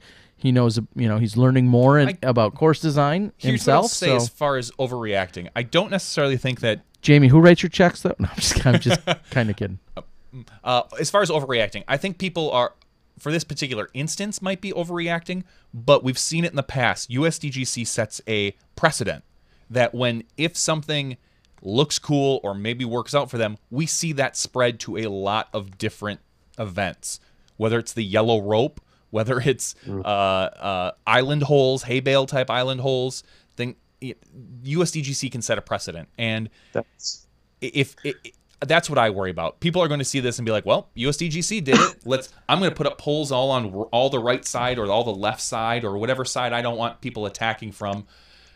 That's what I'm slightly worried about. And obviously, I'm also worried about a little bit of the randomness of the result of a shot on this particular hole. So we'll see. And I hope they do keep some sort of statistics, but I think that could be hard I mean, I guess they've got the metrics, so they'll be able to see. Is there going to be a new metrics added for putts that hit the post? Pups? Oh, Terry. I don't know. PHPs. Here's my last thing I'll say on it. I'm glad that Harold came on. I'm glad that we have insights from people like Jamie and explaining it. When I first initially saw them, I had no doubt in my mind that was just Chris Herron's parking spot. He would have to park up against that, so if he left it in neutral, he would roll into the post instead of rolling all the way down into the lake. And that's what I thought. I thought those were Chris Herron. All right, Dana. We've got Ian waiting for us. A birthday boy, Ian Anderson from Central Coast. He is out on the board interacting. He's got a bunch of fans and people out here. Everyone's clamoring for him. Do you have any parting shots? That last question would then be, along with your parting shots, are how will you consume it? Are we going to be talking throughout the week? Are we going to be watching the scores along with post-production? Big party on Saturday? How do you see yourself consuming all this? I'm going to be following live scores as much as possible. And pending work, I'll be watching the rounds as soon as I can, but quite busy now with a number of projects and obviously family. So I don't like to stay up late like you, so I don't have a whole lot of time to watch these disc golf rounds, but it is USDGC. I'm a disc golf junkie, and we'll all be I'm watching, going to be watching no matter. as soon as possible, tweeting about it at Dana Disc Golf. You guys should follow me out there. I'm excited for it, and man, I had a whole bunch of other stuff I wanted to talk about, but the birthday boy, Ian, I don't want to keep him waiting. Save that stuff, Dana, because we might be doing. We'll see. I haven't quite. I'm not 100% sure. Saturday we might do some sort of impromptu follow along with USDGC, and if you're free, we'll take your list. Maybe we'll get you on a call and kind of talk about some of the stuff that you want to talk about. And there'll be 1,000 other things to talk about by Saturday. So, very true. All right, fellas, Smashies, thanks for tuning in. I'm excited. USDGC week. It's a great week. Mm-hmm. It's weird not being there, Terry. I know you're feeling it too, but gonna do the best with what we got and follow along the scoring metrics tomorrow, and anxiously await the Spin TV coverage. So, cheers, everybody. Have a nice evening. Have a good night, Dana. Appreciate it, buddy. See ya. So we're gonna get Ian on here relatively quick, but in the meantime, while we wait, we have a Disc Golf Nerd video. What? Disc Golf Nerd video? Disc Golf Nerd. He's reviewing the Trooper. All right. So we will we'll sit and we can get the Trooper on. While that happens, we'll dial up Ian, get him, and get the birthday boy, and we'll get some of that action going. Sounds like a plan. All right. This is Disc Golf Nerd and the Trooper. What's up, everybody? Welcome to my review of the Dynamic Discs Trooper. It's a brand new backpack-style bag from our friends at Dynamic Discs. Big thank you to them for sponsoring this review. I appreciate their support, hooking me up with this sweet new bag to check out and test and review, and pass my findings on to you guys. I'm really happy with this bag so far. I think for the money, it's a great deal.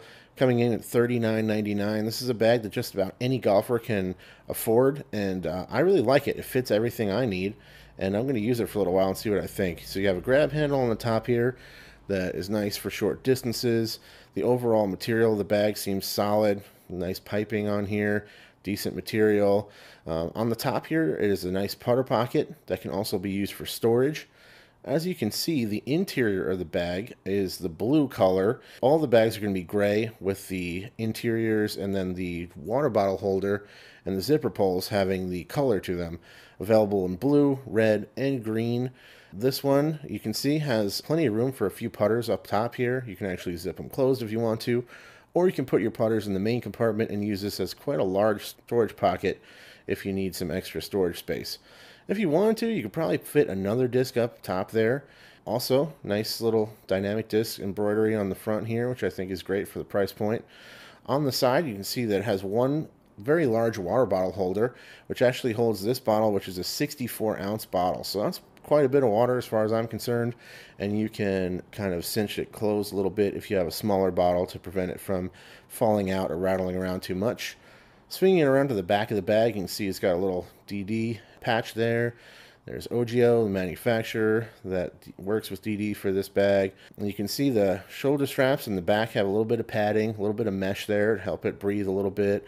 And it's not super cushiony, but it's plenty comfortable as far as I'm concerned. You can adjust the straps, of course. I'm a big guy, and it fits me just fine. I have broad shoulders, no issues there. Over here, you can see it's got a nice side pocket that would be perfect for like a cell phone or your wallet. I have Sharpies and pencils in there right now, and probably will use that to put my phone in my wallet during rounds.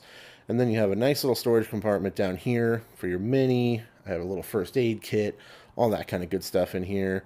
You can take a look at my Whale Sacks mini here. Shout out to Tina. Swinging around to the main compartment, you can see right now I have a little bit of extra space left over, but I have 3 throwing putters, 4 mid-ranges, and then 8 drivers right now. So if you carry more drivers, you can fit more of them in there because they take up a little bit less space than mids and putters. But as you can see, even with 15 in the main compartment, 3 up top, still have a little bit of room left over. But this is all I need to carry. Overall, I think it's a really solid bag for the money. I think they're going to sell really well. Big thanks to Dynamic Disc for sponsoring this review. Thanks to you guys for watching. I'll check y'all very soon. Cheers.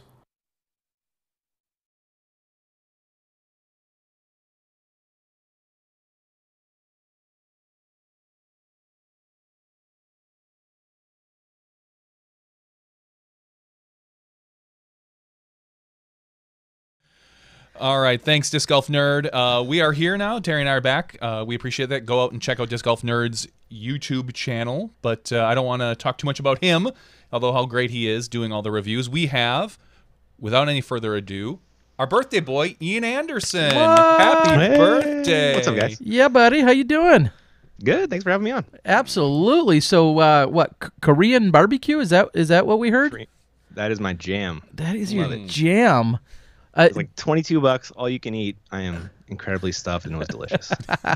Now, is there one specific spot in town? You must have a favorite spot if that's your jam. Yeah, or are there a lot of options? Yeah. I live right by like Asian Town in San Diego. So okay. Like half a mile away is like this whole street full of awesome Asian foods, like dim sum and Korean barbecue and like everything you can imagine. It's lovely. All right, so lots of good options. Well, thank you for joining us on your birthday. I didn't know how crazy things would be getting. Dare I ask, how old are you getting, buddy? I am 36 years old. Ah, okay. So we both undershot. I said 33. Terry said 32. 36. Nice. 36. Right. That's good. Yeah. It's all the weight loss. Makes you look younger. Awesome. Oh, thanks, man. Thank you. So I know you came after dinner and whatnot, and obviously there was just a pretty healthy discussion about the USDGC, prepping for it, a little bit of conversation about the media. We know that Jomez is going to be doing their thing, and then a couple of guys who typically are under the CCDG umbrella are also going to be lending some of their tools and resources and knowledge bank. And my tools and resources. And yours. Uh-oh. I saw my drone out there today. Corey, you better not have crashed it. Which drone? The Spark? No, the Mavic. The Mavic. We won't talk about the Spark, Jamie. Okay. Oh, did you have a problem with your Spark? It was okay, but until somebody just left it somewhere and someone else appropriative it, I would say. Ouch. An acquisition. An was unauthorized acquisition. The 5-finger acquisition. Ouch. Yeah. Give us... No, go ahead. Oh, someone in Des Moines has a Spark now and an iPad, and so they've got that going for them, which is nice. Yeah. So give me a real quick. Wow, I guess it was a few months ago now already. Yeah, way back in like January. We were blessed with one that was, I guess, bestowed upon us. But the Mavic has been out. You guys have used the Mavic. I very much have not mastered the Mavic. Then the Spark comes out at a lower price point, a few less bells and whistles.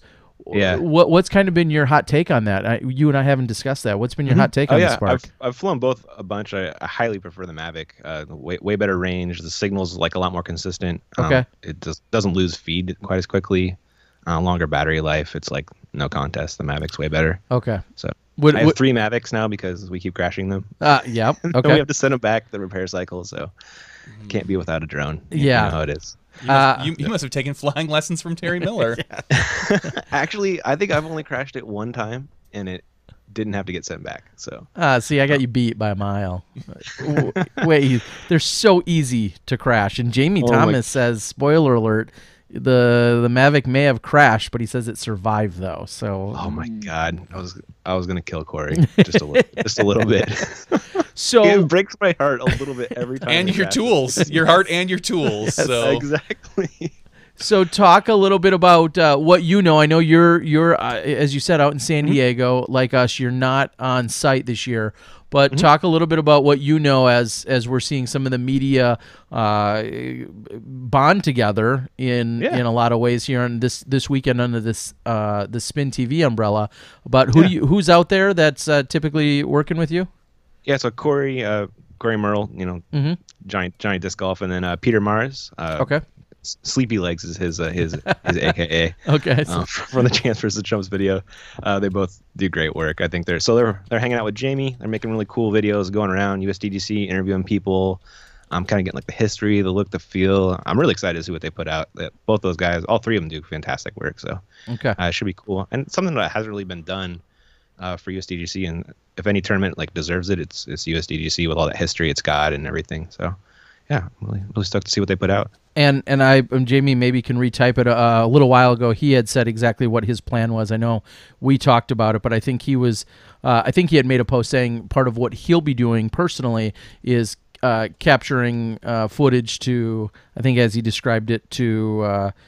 Share with people why the USDGC is so special, and that may coincide with exactly what you're talking about with Corey and Peter and some of the things they're going to be doing. And I know that's what Jamie had chimed in. So if that's not right, Jamie, let me know. But I believe that's what he had said a little earlier. So the USDGC, obviously, this massive event with so many different things going on. And Jamie had just chimed in a few minutes ago and said, whether it's a live discussion or a dots discussion or or any other form of media discussion, it seems like it's such a monster to tackle that we can't really please everyone all of the time. What would be, dare I ask, what do you see as the future? Let's maybe let the guard down when it comes to, say, budgetary concerns, which is probably the biggest one. How do you see the future of disc golf, large-scale disc golf events getting covered? I mean, I think it'll actually just be what it is right now, but everything will just be better. There's still Sports Center exists for the NFL despite live broadcasts, which are both, they're both hugely popular. So I don't see why they both can't coexist. Sure. Yeah. I just think so you're talking namely like live stuff. Obviously, that's kind of in the realm of what we dabble in and what we work just in a little bit. And then there's also the post production. What do you see in terms of? You say things will get better. Do you think that comes with things technology wise in terms of like resolution? Are you talking that specific, or do you just think there's other advancements that we'll see? Yeah, I mean, you'll see 3-card cameras all the time now in the future, and you'll probably see add another person to take notes, and we got a radar gun now, so that's another person's job. As you get more money, you can just add people, and there's always just more things you can add, more graphics you can add. With you guys, like, you can cover more cards, as technology gets better, the signal will get better in the woods and all that good stuff. And I mean, just this year, your live is so much better this year than last year. I mean, we sucked last year.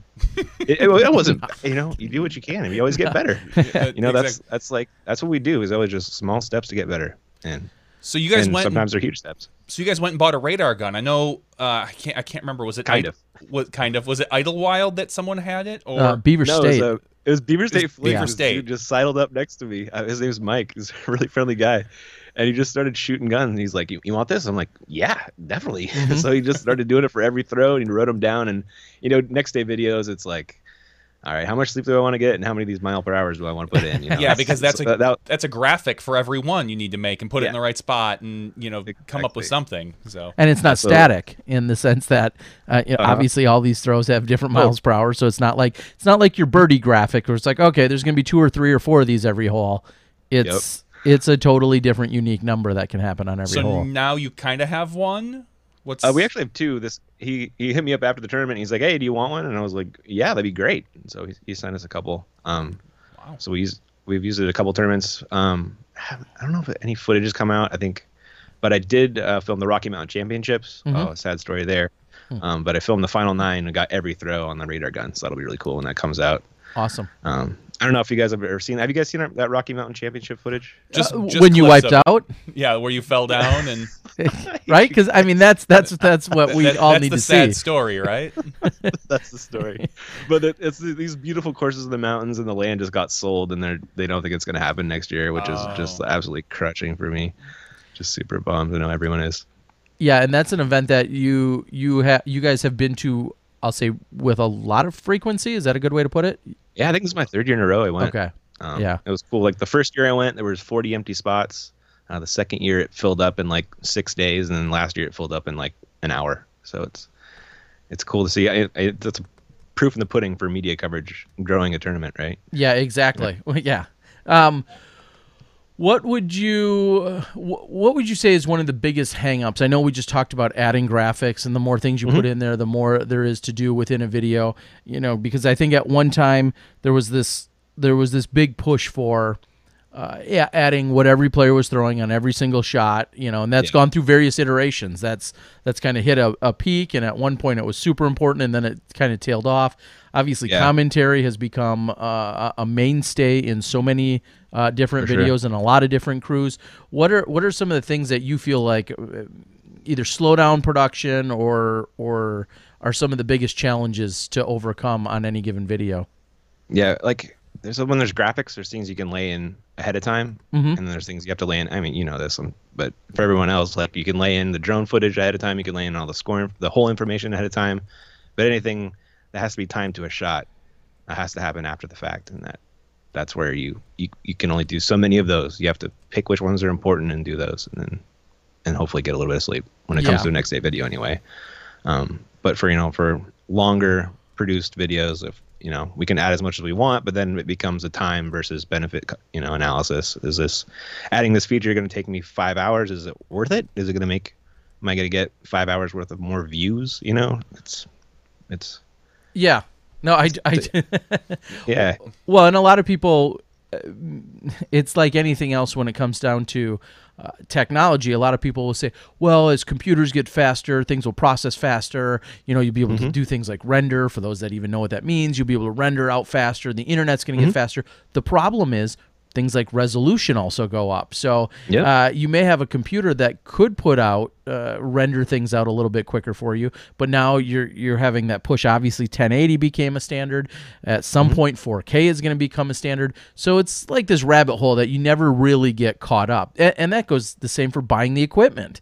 As soon as you have, a 720, it goes to 1080, eventually to 4K, so on and so forth. So we're always chasing our own tail, and I don't know if we're ever going to get to a point where we're fully caught up and it's like, oh yeah, this is just a breeze. We just got to click a few buttons here, and it's just going to work for us. It's going to have to be. It's always going to be somewhat manual. There's just no way. That's around it. That's the way editing is. There's no way to. There's no way to forcefully put the stuff together and trim it out to exactly where you want. So when it comes. Go ahead. I was gonna say, if you have like a single cam, you could almost automate the editing for just make every shot like 12 seconds. But it would. That's riding the line of possibly missing something, and you'd have to watch it once anyway and proof it. Probably be wasting time. So yeah. So what is your favorite part of what you do in the entire process? Because I think of the filming, I think of the editing, I think of the graphics, the additional graphics, and the fine tuning. We'll say there's the commentary, there's writing it up on YouTube and posting about it. What would you say is your favorite part of the entire process?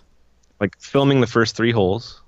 And then I'm kind of over it usually. And then, and then commentary is probably my favorite part. Okay. Yeah. Editing is what needs to happen to make it happen, so we do it. It's not. I don't think it's fun. Yeah, it takes a special kind of person to enjoy editing. Who enjoys the editing the most out of your entire crew, your regular crew? Who would you say is excited about sitting down and editing? I mean. Oh God, probably none of us, but Corey and Peter are probably our best editors. Okay. I mean, let's be real. But yeah, Corey likes to take charge of the editing and kind of put it all together. So okay, do his thing. Yeah, work is magic. And I'll say for the record, I don't enjoy editing. Yeah, right. Yeah. Because I've always said I don't feel like I'm creative, and therefore there's I don't add in a lot of stylistic stuff that is like new or crazy or outside the box or incredibly artistic. I think people like Trent, who we've worked with before, Joe Heighton, who we've worked with, some of these other people that have a real eye for outside of the box thinking and give us some really creative stuff. Those types, but like you, I edit because I have to. Because I don't have a guy to very hand it off similar to. skill set. where our graphics, we need graphics guys, Terry. Yes, how it is. Yes, exactly. What is on the to some of us, it feels like the season is starting to wrap up. But what do you guys see? You have this whole crew of people that are always traveling, always moving around the country. What else do you guys see in the upcoming weeks or months here as we're starting to think about closing out 2017? Yeah, I guess we got there's a turn. The Shark Tooth Open. We were talking about filming in November. Okay, so that's pretty fun. Yeah, have you played those courses, Terry? Have you been out there? I have not. I know I've had conversations with some of those guys, and it sounds like it's an amazing venue and a great place to be, and a fun tournament. And I know Murder Mike may have filmed something 20 years ago that we'll never see, or maybe he released a few holes. But no, I have not been out there for that. Break it down. Where, and what makes it special? Oh, it's just like it's two courses, and they're just so dramatically different. One's like in a park with a bunch of trees. It's all grass, very flat, and the other one's on the side of a canyon. So it's just really cool to have two really different 18-hole courses in the same park. And it's really fun. Where exactly is that? Oh, sorry, Bakersfield, California. The armpit of California. But the park is beautiful. Bakersfield. If you guys are from Bakersfield, I'm sorry, but Bakersfield is brutal. The only reason I know Bakersfield is the movie Running Man. There's a reference to it. Yeah, I'm talking talking to the void. Yeah, they call it the it's the reason Arnold Schwarzenegger was put into the Running Man thing, is that he was the Butcher of Bakersfield, I believe. He was some sort of massacre. Yeah, I'll have to go back and watch. So, but they showed it like it was like it was just an awful place. And if you took like part of Texas and dropped it in California, that's what it kind of feels like. It's got oil wells everywhere. It's 100 degrees and plus in the summer. It's Ugh. Yeah, no thanks. Okay, so but the courses are beautiful. Yeah, well, that's what matters. We see that a lot. The we area got of a giant backlog that'll come out all winter long. So after USDGC and the Pro Tour is over, we'll have plenty of disc golf videos for you guys to watch. That was gonna be... my next question is for those people that are just sitting at the edge of their seat. They're subscribed, but they're sitting at the edge of their seat. What are some of the things that people have to look forward to here in our slower season? Yeah, sure. So we got Masters. The Tim Slinsky final round should be out tomorrow. Okay. Plug for that, hopefully, if I can go edit it and Corey gives me the files. And then we got the BC Open up in British Columbia. It looks some really cool course. One's on a golf course, one's in a regular, trees and stuff. But it's really, really pretty. That'll be out end of this week, start of next week. And we have US Am Dubs at Sela Ranch. Oh, nice. Have you guys heard of that? Yep. So those are really cool. Sela Ranch rated as one of the top courses on the planet. Yeah. And John Houck design. That's every bit like is. I think it's safe to say if you want like a classic John Houck design, from what I've understood, I haven't been there. I've heard though that is just an absolute one of the premier courses to see and play golf on. Is that a good way to say it? I had him on for the final 9, which is really cool to pick his brain and like you hear him talk about it. And what I think I really noticed with a lot of his courses is he has like multiple fairways on a lot of holes. Yeah. Mm-hmm. I don't know if you guys have noticed that. It was a W.R. Jackson, I believe, at Worlds. UGC or whatever. Yep. As another one. But yeah, it was really cool to pick his brain about that. So that video will be coming out. Peter went to Iceland, filmed the Iceland Open with Barsby, Philo, Nico. Ricky was there but didn't play for some reason. But yeah, so we'll have that. Okay. Yeah. The Bloom from Colorado. The Flying Eagle Open from Colorado. Okay. We got Buddha Tree from Northern California. Okay. And we got another little Bay Area tournament, like Southern Bay Area from Ryan Ranch. I don't know if you're, but oh my God, so many videos. San Francisco Safari. That Oh, was thank that just you took for place a that few one. weeks ago, So- right? Yep, filmed And- that one a little bit ago. And the Rocky Mountain Championships, which my wife actually edited, Terry. Wow. You- Is she Yeah. for hire? Can I send some footage over there? That's awesome. What she's done with mine. Okay. I'll In her load it spare up so you time, can she watch. could maybe look at some of my footage. Wow, that's awesome. Is she? Yeah. Is that just been an evolving process? How does She that was- happen? She stays home and watches our kid, and we just put him in like a full-time daycare from like 8 to noon. So she had 4 hours to kill. So I was like, honey, I'm going to teach you to edit. Let's do this. She was totally down, and she crushed out 3.5 rounds What? in like 2 weeks. It was- Awesome. Impressive. I'm like just flabbergasted. It's the coolest thing ever. That is great. That's one way to pump out your workflow is or to speed things up. Definitely. Just have more hands on deck. If they're already in the house, even easier. So It's beautiful. The footage is already here. I don't have to Google Drive it anywhere. exactly. It's ideal. Is there anything that jumps out at you? I mean, obviously you guys have this, massive amount of footage and you're traveling all around. Has there been anything this year that is really jumped out at you as, maybe something you're already looking forward to for next year, whether it's an event or following a particular player or seeing the development of a player, anything like that? That's I don't want to say quite your highlights of the year, but some notable either moments and or places. Gosh, I don't know. I was looking forward to going back to the Rocky Mountain Championships until they pulled the courses. But I always look forward to going back to Beaver State Fling and work with Jamie at Masters Cup again, hopefully. Okay. Would love that. So, Yeah. Always love Dayla. It's just kind of where I first got to film the big guys, instead of like my buddies or local tournaments. That was my first tournament where I saw the superstars. So it always kind of holds a special place in my heart. And we're seeing next year that the Pro Tour is going to swing around on the West Coast a little bit. Do you plan on hitting some of those events? I know obviously you're going to get San Francisco and Yeah, we'd love to, man. Absolutely. awesome. Well, Now, you're one of those guys that still has a day job.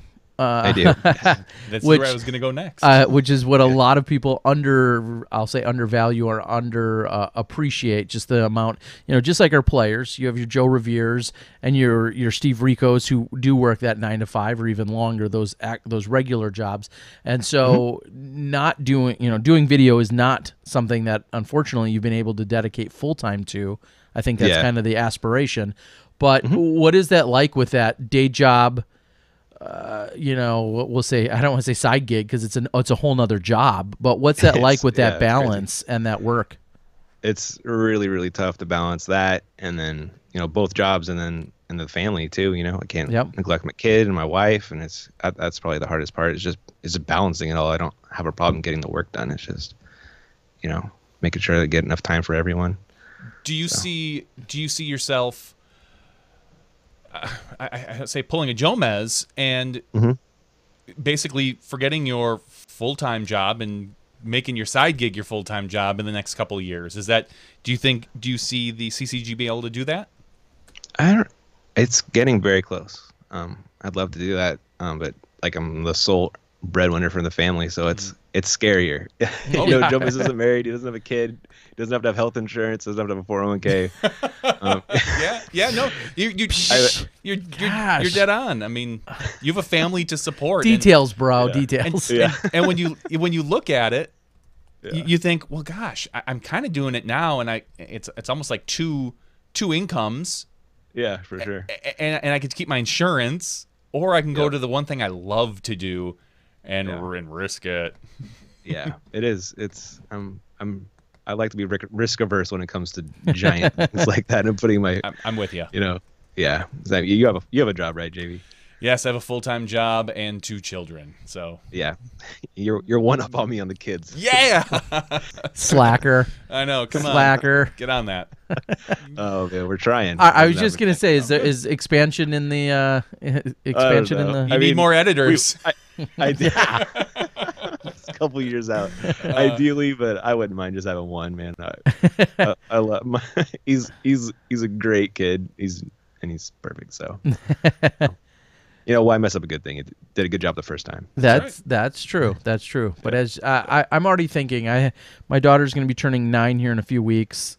She did get to go to the the Rocky Mountain Women's Championships. Oh, I saw that. Yeah. And whether she likes it or not, I think either photography and or some film editing may be in her near future as soon as Nice. I can sit her down and get her in front of a computer to get on it. So Hey, if she can use an iPad, she can use Premiere. Get her on exactly, that, Terry. exactly. Or at least, if she becomes a great camera operator, even just having that second camera person could be huge, as you already know. So Totally. one way or another, she's going to be working. So let's get to the big question that everybody wants to know. Okay. When and how many and where the next Champ versus Chumps? And that's- Okay, so I mean, we actually have one already filmed, but it's not posted yet. Okay. So Save that'll it, come out. tease it out. Yeah, I'm kind of waiting for like the slower season. We'll drop it probably like November-ish, I'm gonna guess. But that was a hoot. And I'll say this. I've said it to Terry, and I can say it to you. I think you've probably maybe even heard me say this. You have a Patreon, and for those of you out there that enjoy the CCDG stuff, if you're not a Patreon supporter, get on that. Thanks, man. Just like we're gonna push ours later. But yes, but I say this especially for something like Champs versus Chumps. I want to see more Patreon exclusives. Okay. At least for a specific amount of time. Say, hey guys, Champs versus Chumps is out there, but for the first 2 weeks, only my patrons get it. And I'm down with that. and help push that, because I think that's the next step in some of our disc golf coverage that we have, is a little more exclusivity to some of our hardcore fans and people who help support and get us on the road to do what we want to do. So I'm looking forward to it. So because it's kind of funny. I was telling Terry a couple weeks ago, I'm like, we just exchanged one to a CCDG. We're a patron of theirs. They're a patron of ours. It's Yeah, okay. for sure. Basically, just I was like, I gotta Patreon's sign taking up. a cut of it, but we're good that way. I want to see more of that, because I think that can really help us on our side and our industry push the sport further. Absolutely. I actually did what you suggested for part 2 of the last Champs versus Chumps. I was like, well, if you're a patron, you can go watch it right now. Nice. And I got a lot of patron signups that day. Yeah. So you're not wrong. It's definitely a good idea. So. So a great question that came in off the board is, they said they love your commentary, but then followed up and said, who would be your favorite guest commentator? Oh, I mean, Nate. Yeah. Probably. Okay. No surprise, Nate Sexton is who he's referencing. Nate has really found, I don't want to say just a calling. Obviously, he's a great stand-up individual. He's a father now. He's a great player, but he is one of those guys that has really stood out as just I'll spit it out eventually. He has stood out as a guy that has a way with words and really enjoys himself when he's on the microphone calling these shots within disc golf. Do you foresee that we're going to discover more of our players in that role maybe in the next few years? Oh, I'm sure. Yeah. I mean, I've done it a million times where I just have some random pro on. I'm like, oh my God, you're amazing at this. Like I had Dustin Keegan on. I was really good at Zoe Andyke is amazing. Yep. Like Zoe's a lot of fun. Tons and tons of people out there that are just super good. Jerem was great. Gosh, Jared Person, you guys probably don't know. He is like a Idaho pro, but he was just fantastic too. Christian Dietrich, like there's a lot of pros that are very well spoken. I mean, Christian Dietrich is a lawyer, so you'd hope he'd be well spoken, but he lived up to it. It was great. Yeah, there's so many good pros. So I'll follow up, and I see that there's a gentleman named Greg Alberto who's he's interacting, as a lot of people are here on the live chat, talking about income, talking about all sorts of things, as we're all talking about day jobs and side gigs and all that kind of thing. And he mentioned YouTube money. Yes, it's not really a secret that on any given video, YouTube, if it's viewed enough by enough people, there's a few dollars that can be made on YouTube. None of us are getting rich on any contributions that are coming in from YouTube, and they're always messing with the algorithms and so on and so forth. So for anyone that thinks that there's millions of dollars to be made currently in the disc golf structure of YouTube, You're incorrect. No, So I'll say that. But what I'm really getting at is, what would you say is the most common misconception that's out there? And maybe that's where I kind of preface that with YouTube earnings. But at all, anywhere within what you're doing in disc golf, film, and media, what would you say is one of the most common misconceptions that's out there? Yeah, money's the number one. Like how much we're making. Like, I think I made like $1,000 off of Philobatros. 1 million views, get $1,000. Well, that's yeah. You didn't retire? Boom, Yeah, done. I know, right? Thanks, Philo. You should have just put yeah, Philo. Yeah, I don't. I was gonna say there was a channel I watch, and they're a little bit more open with their numbers, and they have a full-time editor and a Patreon or whatever. And he was saying, he's like, my videos get anywhere from 250 to 500,000 views every. I think they release them every 2 weeks, and he's like, that's a couple $100. You know, Yeah, that's not gonna work. That doesn't pay the bills, which is why they do a Patreon. But it's the YouTube. If you think that you're people out there, if you think that you're sporting, you are helping, but Patreon's the way to go. Or donations. I can't echo YouTube that harder, JV. Like Yep. I don't know that I'd still be doing it if I didn't have Patreon. Yeah, and know the product wouldn't be as good. I wouldn't have drones. I wouldn't have these nice cameras. I mean, you know, I get money, but it goes right back into the business. Well, you know, I have 3 drones because we keep breaking them. That's like, like $4,000 That's your fault. of drones and batteries I've dropped. You know, I wouldn't have spent if I wasn't making these disc golf videos. So yeah, and even just thinking about, and this isn't a big harp or you know, harping or bitching session, we'll say even, or poor us, but just thinking about when you break down the amount of hours, the few hours, the 3 to 5 hours to film, plus being there, getting there, filming it, editing it, posting it, doing all of those things. Like, as someone was trying to do the math earlier, a 30-minute video may be a 10 to 12 or 14-hour process, and that might be times multiple people, depending on who you have involved. So there's all of that math, and then you're talking about getting it posted. You're not making really any substantial money from YouTube. Patreon is certainly a great way to go about it. There's a lot more to it, and then you talk about the tools and the resources. I always kind of make the comment, whenever we're out there filming in rain specifically, I always think, all right, Paul Macbeth could move from 3rd place to 1st place, increasing his winnings from $1,000 to $2,500.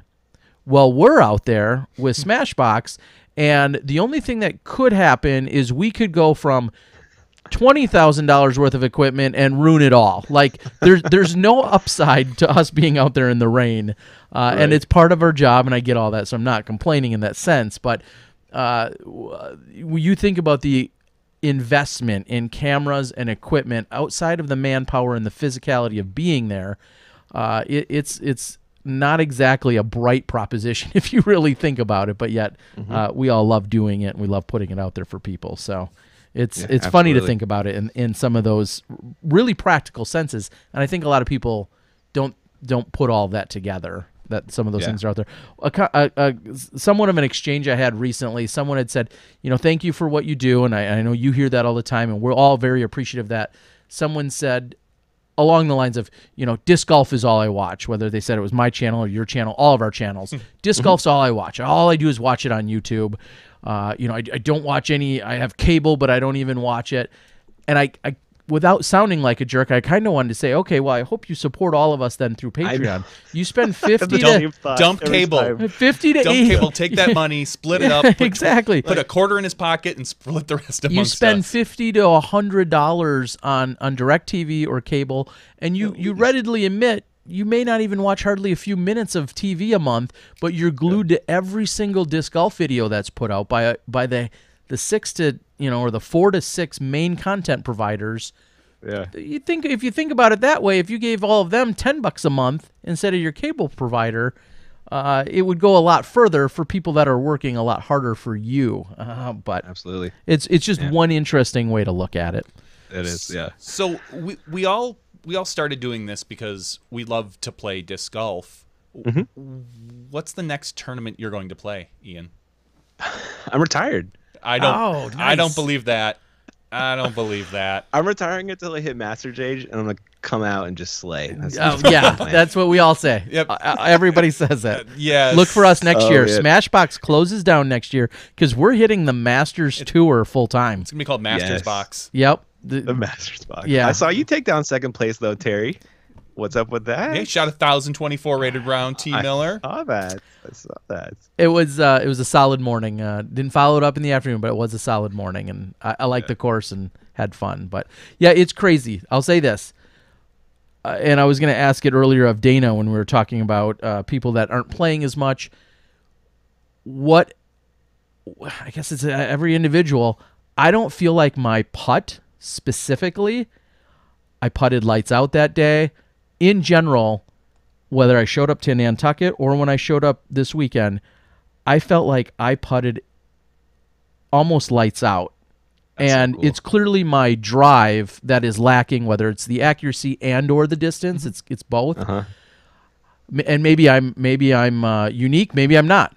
I'd be curious as a poll out there, if you don't play for 3 or 6 or 12 months regularly, what do you feel like goes first? Is it your putting or your driving? And for me, I've been blessed. I feel like my putting, Same. yeah. I'm the same. I'm not as good of a putter as you are, but when I went out the other day, Yeah. I have such a simple putt that if I just find that right spot, it clicks. But my drive, I can't. The accuracy, it could go. I could spray. Let's just put it like a sprinkler. So How about you, Ian? Where do you find your game lacking when you? Yeah, finally where's pick the up biggest always kink in the driving. armor? The rust. Where does the rust come in? Yeah, it's definitely the driving like accuracy. I can still always throw, the same distance, but the line will be off. But yeah. It's as I film more, I played a lot less tournaments. I started playing tournaments, I'd play a tournament and then I'd film the open if they finished, or they started after I finished, and then I'd go film the final 9. And I was like, I'll just film the whole thing. I can't miss a 10-foot putt if I film. And then so I just kept doing that, and then I just kept going and going, and I just, the weekend's away. It's get to provide for a lot more people than just me if I don't play and I film. Well, and that was a question someone asked me after the first round today, or I'm sorry, this weekend. He had said, "Do you find yourself like commentating in your head as we're all playing right now?" I'm like, "No," and then I was like, "That's definitely not of a concern of mine," which is fine. But I do think about exactly as you said. You can go out and play, but then when you're filming and you're putting it out there for what will be thousands of people or tens of thousands of people to enjoy. Obviously, I'm thinking, okay, the greater good is for everyone. And then I also followed up by saying, though, it's almost demoralizing because I'm asked if I play a lot of the courses. Oh, you get to travel all these amazing places and play all these great courses. A, I don't really have the time, but B, it's not fun. I'll just admit, for me, it's not fun to watch Paul and Ricky and the other Paul and Nate and all these guys play a course and then be like, oh, yeah, I could never hit that gap. I could never execute that shot. Even on my best day, I'm not going to shoot, in the mid 50s out at Vibram. And it's almost demoralizing. Like it is. For me, it's not as fun. And maybe I'm getting old in the sense that I've been around the game for 20 some years. It doesn't excite me like I think it might excite some of the newer, younger video guys that might be out there. 'Cause I have no interest We're in inspiring the young people. That's what we're doing these days. Yeah. There we go. Yeah, there it is. I had that moment when I filmed actually my first tournament. I went and filmed the Santa Maria Open 2011, it was right before Worlds. Will and EMAC came to town. Joe Revere was there. I was like, I'll go film this. And I go to this open hole in the back 4 or whatever. Will Schustrick throws 550 on a hyzer. And I was like, you can do that? That's possible? I'm never getting that good. I'll just film. Yeah. Just like, I'm never going to be that good. You just know it, man.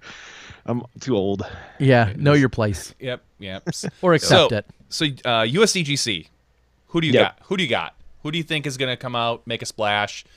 Give us like a top 5 picks for USDGC. Rick, Paul, Germ, Eagle, and then, gosh, is Anton out there? He is. Dude, that's a course that he could slay. He's very accurate, great putter. You don't need a ton of distance. That's kind of a ledgestone situation where... That's exactly what Terry said. Word for word.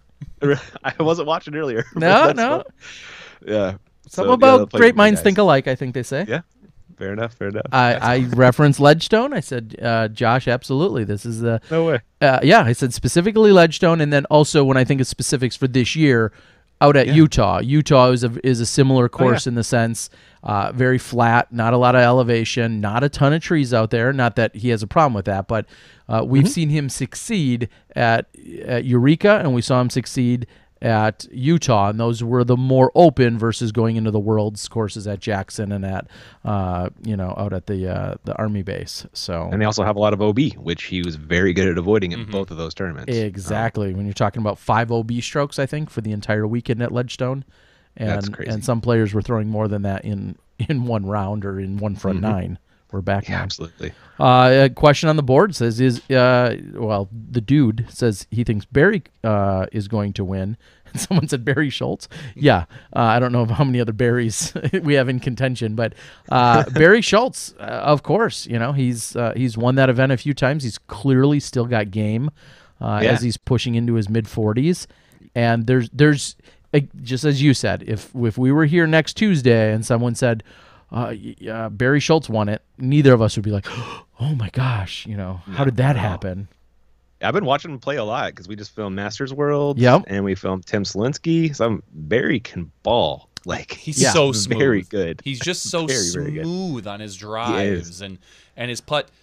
I mean, he doesn't have that long distance putt. That's his one downside. Like if there's a kryptonite for Barry, it's your 80-foot putts. Yeah, he's not going to drop in too many of the Circle Ricky putts, as we say. Yeah, but he's also not leaving himself with those putts. He knows he's not throwing it as far as those guys, but he's putting it within 30 feet usually, and then just putting them in. Yeah. So he's got that pitch putt. It doesn't go very far when he misses, and he doesn't miss often. It's fun to watch. It's a great one. Yep. Some other great Barrys that were maybe in question: Barry Bonds, Barry Gibb, possibly Barry Sanders. Barry Schultz is a huge Packers fan, just so you guys know. Someone says that Drew Smith thinks that Paige will beat Barry. I don't see that happening. Mayberry. So there's Chuck Berry. Yeah. Sure. All right, I don't see that happening. No. World Tour, Pro Tour, National Tour, all kind of announced. We kind of touched on those last week. Seeing that schedule and kind of thinking about next year, thinking about your family, thinking about your full-time job, what is that schedule getting released? What does that mean to you? How do you look at that in terms of 2018? What are some of the first thoughts that come to mind when you see, okay, here's the schedule, and you're starting to plot out that entire year? What does it mean to you? I just start trying to figure out my vacation days. See how many of those I got, and then go the rest from there, and see how many I'll accrue by then. By each tournament, it's a dance. But yeah, and then just picking the ones I want to go to the most, and then hopefully the rest of the guys want to go to the rest. How do you guys divvy that up? I think that's I'll say a fair question, but how do you guys divvy up where you think are you always kind of looking at what your first picks would be, and then you kind of assemble a crew around that, or is it availability for everybody? How does that kind of work within the crew? Yeah, it's pretty fluid. For next day videos, I really need me or Corey there to run the show. Okay. But other than that, just whoever wants to go, and then we kind of just see where the budget's at and how much money they want to go, and then add people or subtract people and kind of just fit. I really try to be really flexible and fit the tournament's needs where we don't have a set cost. Sure. It's a lower tournament. We can send one guy, get a volunteer cameraman. It's not the best, obviously, but at least you get a tournament covered. Yeah. And we got some posts in the off season. So okay. Yeah. And it's crazy seeing our schedule for all those tours and then some. Plus, I think I said all those, the national tour and so on. You also have the majors that get factored in, and our majors, in a sense, are spreading out.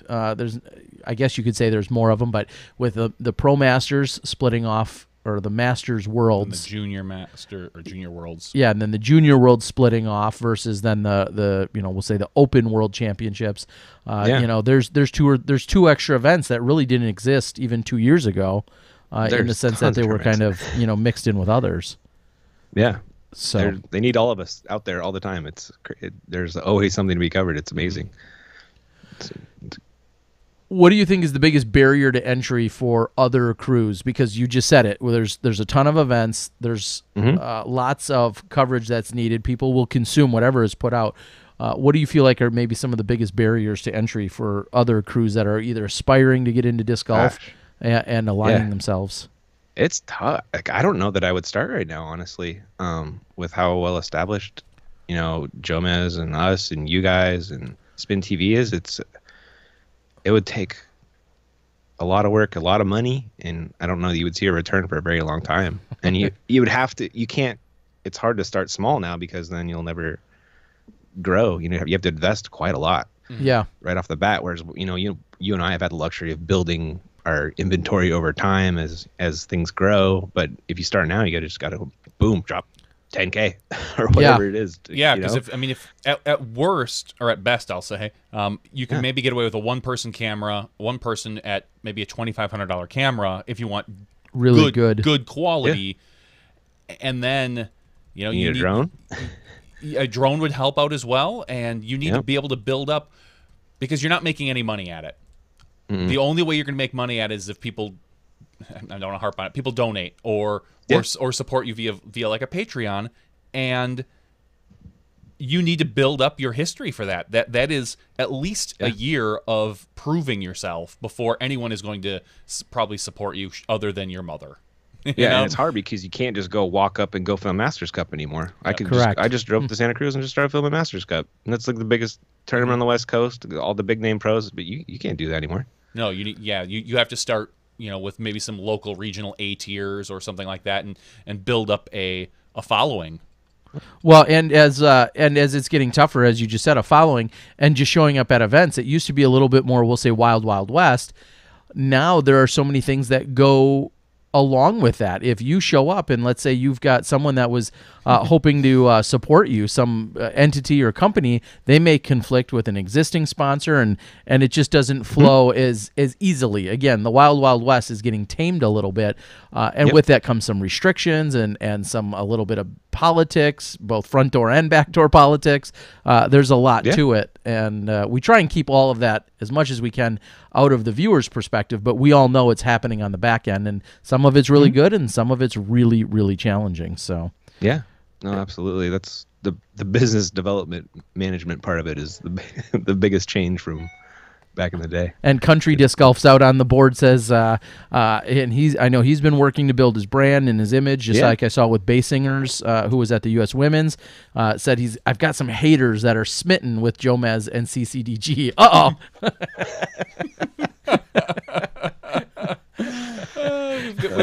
We've got a laughing Wookiee. That was my wife. Oh, okay. You never know. I mean, it's whatever. Whatever. I don't know. It's California. We don't know. Whatever you guys are into, we don't know.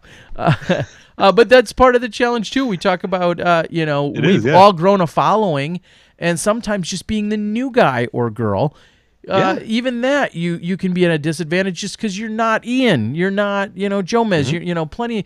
I feel like some people could put out the best work in the world, and the first comment on the page is, even if it's fantastic work, the first comment is, "That's cool, but where's Jomez?"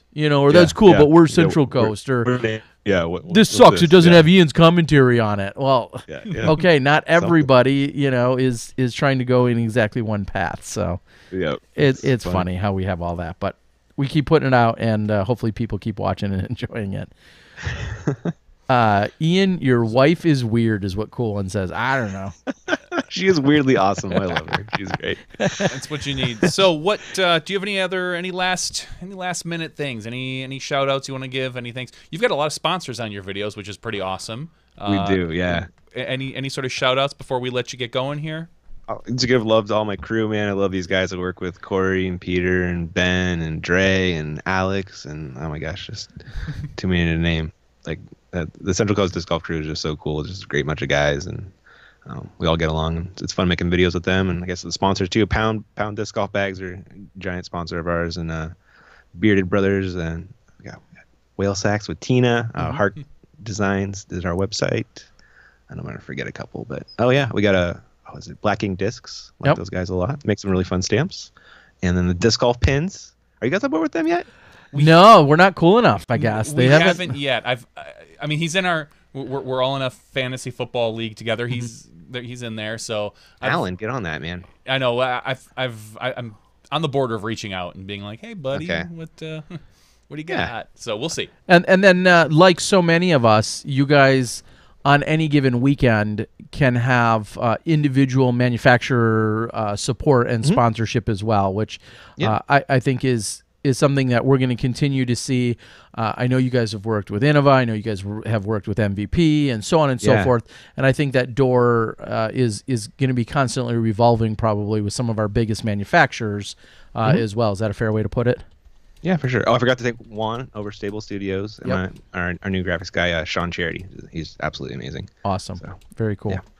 All right. Dare I say, what do you got? 9:30 back on your coast. Is that how you'll wrap up a birthday evening? Is with some editing? You are correct, sir. I'll be editing Masters tonight. Living the dream. Living the dream, as they say. Yeah, super fun. It's so fun because what's hilarious is, and again, it's flattering, but a lot of people, and even some people have posted here on tonight, have said, you guys have our dream job. You're living the disc golf dream. And believe it or not, it might be a dream, but there's also blood, sweat, and tears and work that makes that dream possible. So it's not all pixies and fairy dust. Yeah. When they see the finished product, that's part of the dream. For sure. Awesome. Gorilla Boy is...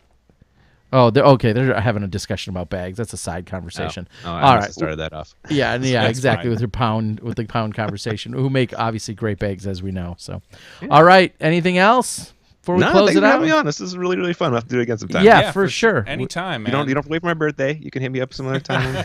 Chat.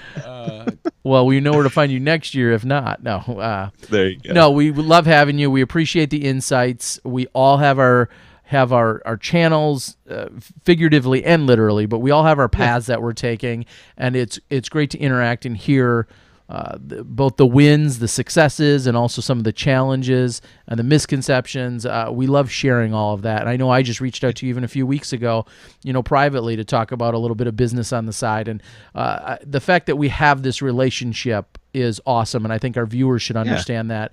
That yes, we're all out to put out videos, and we all want everyone's eyeballs, but we want everyone's eyeballs watching everything.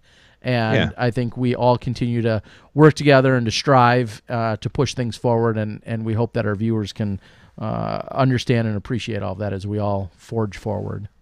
Yeah, I think we all collectively help each other grow. Like we're all growing disc golf, and disc golf grows our sub base. So it's just, I don't know how to put it, but yeah. It's great to have. Well, Ian, again, we wish you a happy birthday. Thanks, sir. The 32 years that we'll give you this time instead of 36. We'll say you're 32 again. And thank you to your crew, your massive crew all around the country who are putting in tireless hours, late night, early morning, out there grinding. We know all too well what that's about, and we appreciate all of it, as do all of our viewers and fans and all of the CCDG followers. We appreciate it. Cool. Well, thanks for having me out, Terry. I'll catch you guys around. All right. Have a good night. Ian. Take care, Ian. I see ya. Yeah. All right. And again, Ian Anderson, Central Coast Disc Golf. And it's great because having someone like Ian sharing his stories. Ian very much works a camera and very much does commentary. He's not as often in front of a camera. So we love that we can put a face to the name. And the sounds and the voices. So thanks for joining us, Ian. We really appreciate it. So, Dad's drunk is on the board asking if anything did you miss. You missed a great night so far. We've been loving it. I think we're gonna close things out here. No, we got a couple things to talk about before we close it up. Oh really? What do we have to talk about? There's PDGA. Okay. Let's do a little PDGA news. I think we're going to keep the after show relatively quick. Oh. I've got a full day tomorrow of really boring meetings. So you get Tear Bear all night. I don't want to be up all night. It's an after show till 4 a.m. I'll be here alone. Fine. I'll go upstairs. That's fine. I'll run this show. So let's get into a little bit of PDGA news. It's not a heck of a lot. PDGA hit 100,000 members. Boom. Boom. So number 100,000 was handed out I don't know if that means there's actually 100,000 members that have ever signed up, because I know they have a block. They had a block for the over in Europe, and so I don't know if that block is full. I would think by now it is, but I'm not positive. But I do know they handed out number 100,000. So congratulations, Quinlan, I believe was the name. Something Quinlan. No, that doesn't sound Ryan Quinlan, maybe? That doesn't sound... It's not ringing a bell now. And at one point I was going to write it down, but I thought you had it written down, so I didn't bother. But so much. Well, I'm sure it's out here right on the front page of the PDGA. October 2nd, and MVP, shout out to them, as I know they were doing something special to do a collector's edition stamp for what they were doing. 42 years, blah, I don't want to say blah, blah, blah, but yada, yada, yada, I think as Elaine would say. And my computer's running slow, so I'm just working on trying to bring that up. Wow. I apologize. I thought it was right here in front of me. No, I think it was posted on their social media page, because I saw it earlier today. I'm sure somebody's got it out there quicker than we already do. I was going to say I could also go out there and do the actual search for it. It is. I think it's certainly worth noting. Anyway, someone on the board will bring it up, because I can't seem to find it at this exact minute. So. Ryan Quinlan. Ryan Quinlan. Yes. Okay. So Ryan Quinlan out of Oxford, Pennsylvania, registered as an amateur, and he will be current through 2018 now that we're after October 1st. And so Oxford, Pennsylvania, Ryan Quinlan, number 100,000. I think the other notable numbers obviously have to be 99999. Whoops, that was one too many. And we're going to get that name. That went to Colin Sheldall. Sheldall. Yep, Sheldall. Out of West Liberty, Iowa. And then, of course, the one other number that you have to get. 100,001. And that went to, out of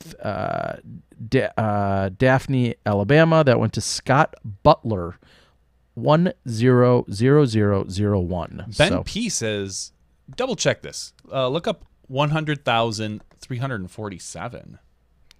That could have been. Is that where they're? Whoops, that's 10,000. Yeah, that's good. Zero. You're good.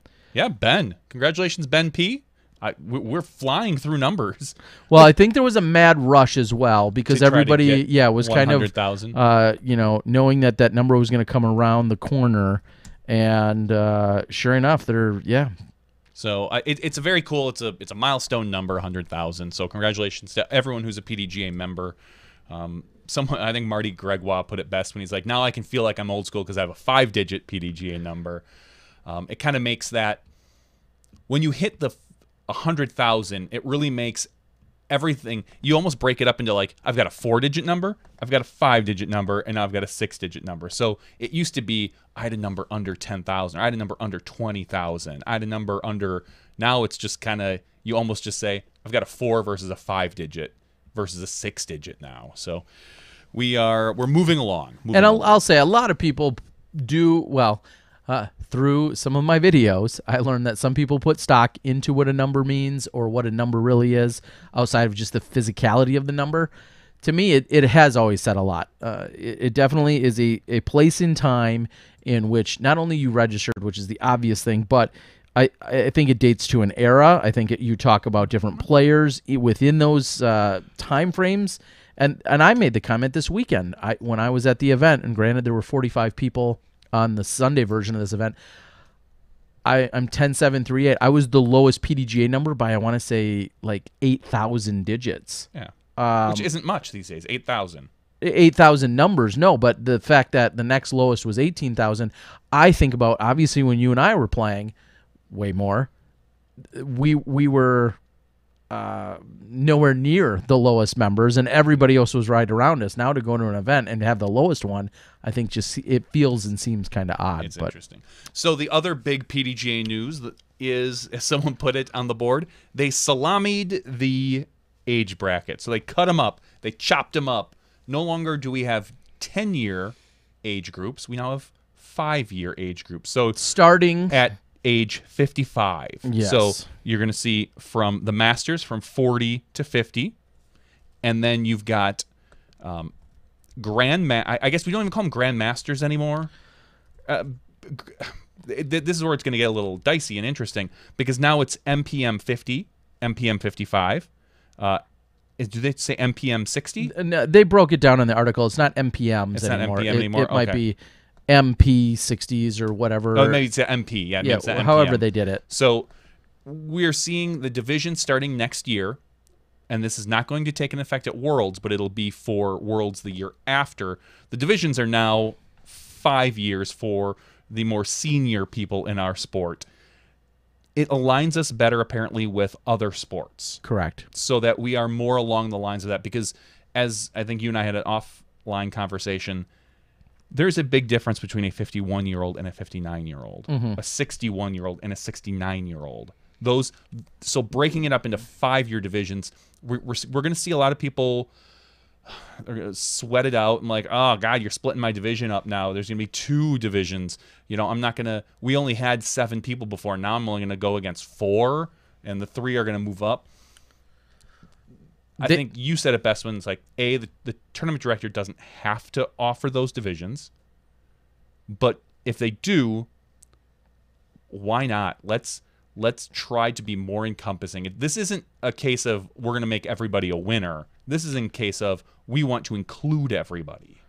Well, and I think the key point more than anything is this is optional for tournament directors. So there was a little bit of I'll say a mild uproar on Facebook within Wisconsin's disc golf scene. A few of our older players had expressed some frustration with this, saying, oh, well, we're going to take an already small division and it's going to get chopped up even smaller. Not necessarily. For one, I don't know that I'm going to offer, as a tournament director, that I'm going to offer a cutoff at 55 and a cutoff at 60 and then another cutoff at 65.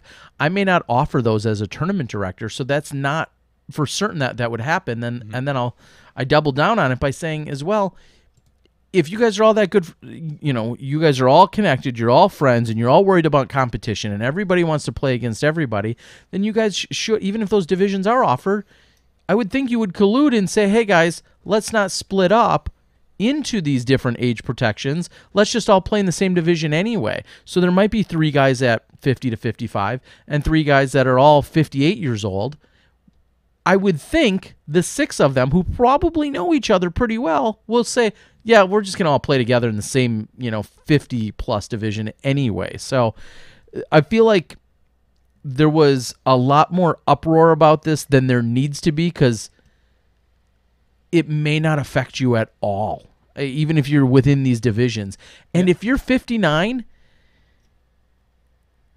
if there's 6 of you, as I just said, 3 at 50 to 55 and 3 at 56 to 60, or whatever it exactly breaks down, and 5 guys say, hey, you know what, we're going to go all play in the 50 and up division, and that one lone guy says, no, I want to stay in the 55 to 60, the TD doesn't have to recognize that division. Even if they did offer it, they can say, no, you don't have that option. I don't know. I think a lot of people really got more worked up about this because it may be a non-factor to them at most events anyway. So that's what I'll say about it. Yeah, I'm going to move on because I think there was more hubbub than there should have been about it. I agree. Now,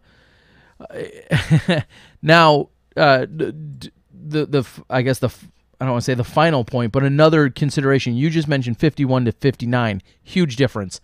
21 to 29, physically, not nearly the difference. I'd even say 31 to 39, still not as much of a discrepancy. And if you don't believe me, this isn't just me making this up. There are clearly statistics and studies out there that show how much different a 51-year-old is from a 59-year-old. That's why some other major sporting categories like running and other senior Olympic type organizations do break them up by that 5-year span. So go out there and take a look at it. But there is a huge difference between a 21-year-old and a 39-year-old. That there is. And I guess I don't want to see a 35 and up or a 30 to 40 year division, but if they threw it out there, I'd play it. But I don't think we're going to see that. I don't think there's a real reason for it. For those of you that are real old school, Masters used to be 35 and up. And 35, 45, 55. That's where the Yep. breaks were, and then they they shifted pushed those everything. back 5 years because the numbers were proving. As we've seen, Barry, Johnny, Patrick Brown. They can all Ken compete. Climo. They can all compete in the open division almost as well as any of those other players. So there's outliers. There's everybody else. There's people who just don't want to get beat by 21-year-old kids that can throw 600 feet. It's going to happen. Frankly, I don't care. I'm going to be Masters next year. In the 40 up. 40 and up. And speaking of birthdays and Masters and whatnot, a huge supporter. I don't think I could possibly pronounce his name correctly, but he did post on my wall. Kenny Yu says it's midnight on the East Coast, so happy birthday to you, Kenny. Kenny, I do see your post. I do see your repost and your kind words. I appreciate it. We appreciate it. Smashbox, I'm the Disc Golf Guy. So, yes, very much happy birthday to you. I'll give you the special shout out because you are such a big supporter, and I recognize and appreciate it. All right. I think now we can probably wrap it up. Oh, now we can. Okay, so we got the PDGA news in there, of course. 100,000 members is very exciting. Congrats. Does congrats in order to Ryan? Congrats to the PDGA. Again, quick reference point. I signed up around 93, 94, 95-ish. I think it must have been 95, 96-ish, actually, before I first went to my first Am Worlds. So I signed up in 97. So from 75-ish to we'll call it 75 to 95. We'll call it 20 years, got 10,000 members. And so from 95 to now in the next 20 years, 22 years, we jumped 90,000 members. So if you don't think disc golf is growing, I think the numbers say otherwise. I can't disagree with you, Terry. I know. That's some brilliant analysis, isn't it? No. Breaking that down that way? I don't think so. All right.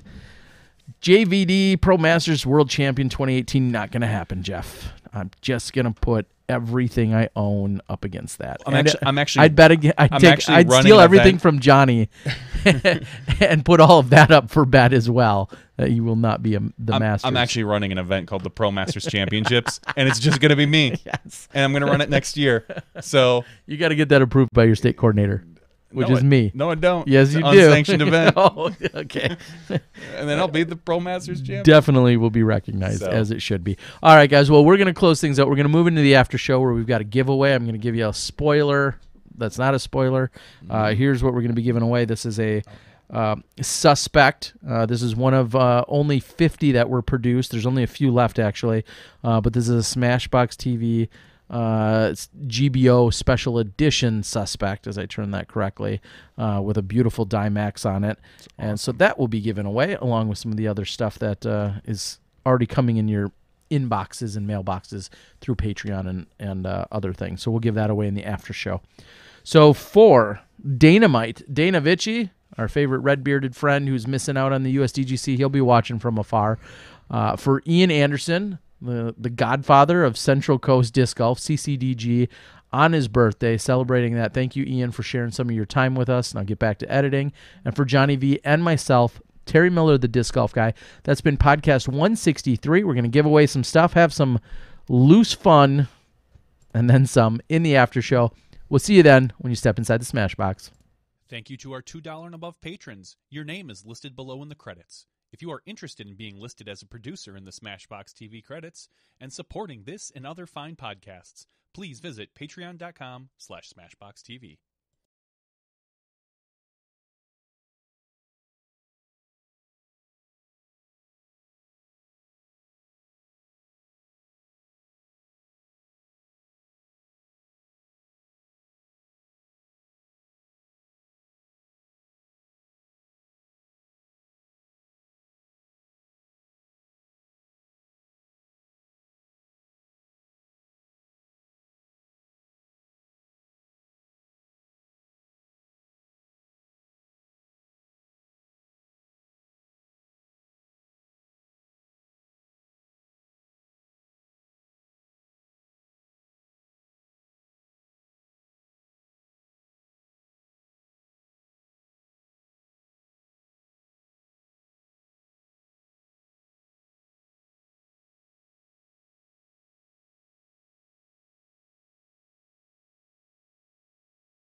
Hello, everyone, and welcome to the SmashBoxxTV Podcast 163 After Show. Yippee-ki-yay. Here we are, Johnny V and Terry Miller, the disc golf guy. We just got done having a very lengthy and healthy discussion about the 2017 USDGC.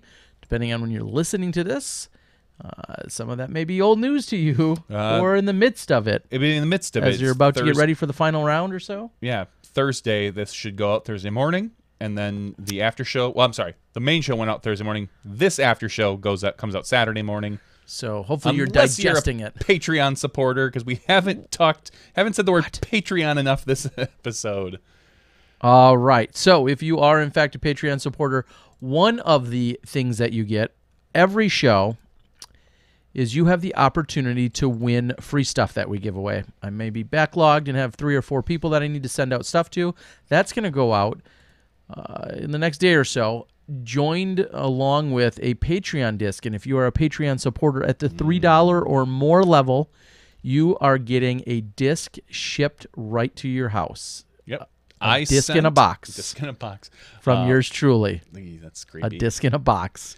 I did Step send 1. Terry the Open the box. addresses today. I completely forgot that I didn't send those to you because I have access to all those and you don't, which is the way we're going to keep it because we don't trust you. Good call. So yeah, so I signed them all last week, handed them off to you after the show. You signed them all this upcoming week, boxed them up, marked them, and now I'm going to send you the addresses. We're going to ship out about 80 discs Or so? Yeah, Yes. So it's those 80. Those are going to, again, Patreon supporters at the $3 level and above. If you are a Patreon supporter at the $1 level, you are eligible for our giveaways, which take place every single week.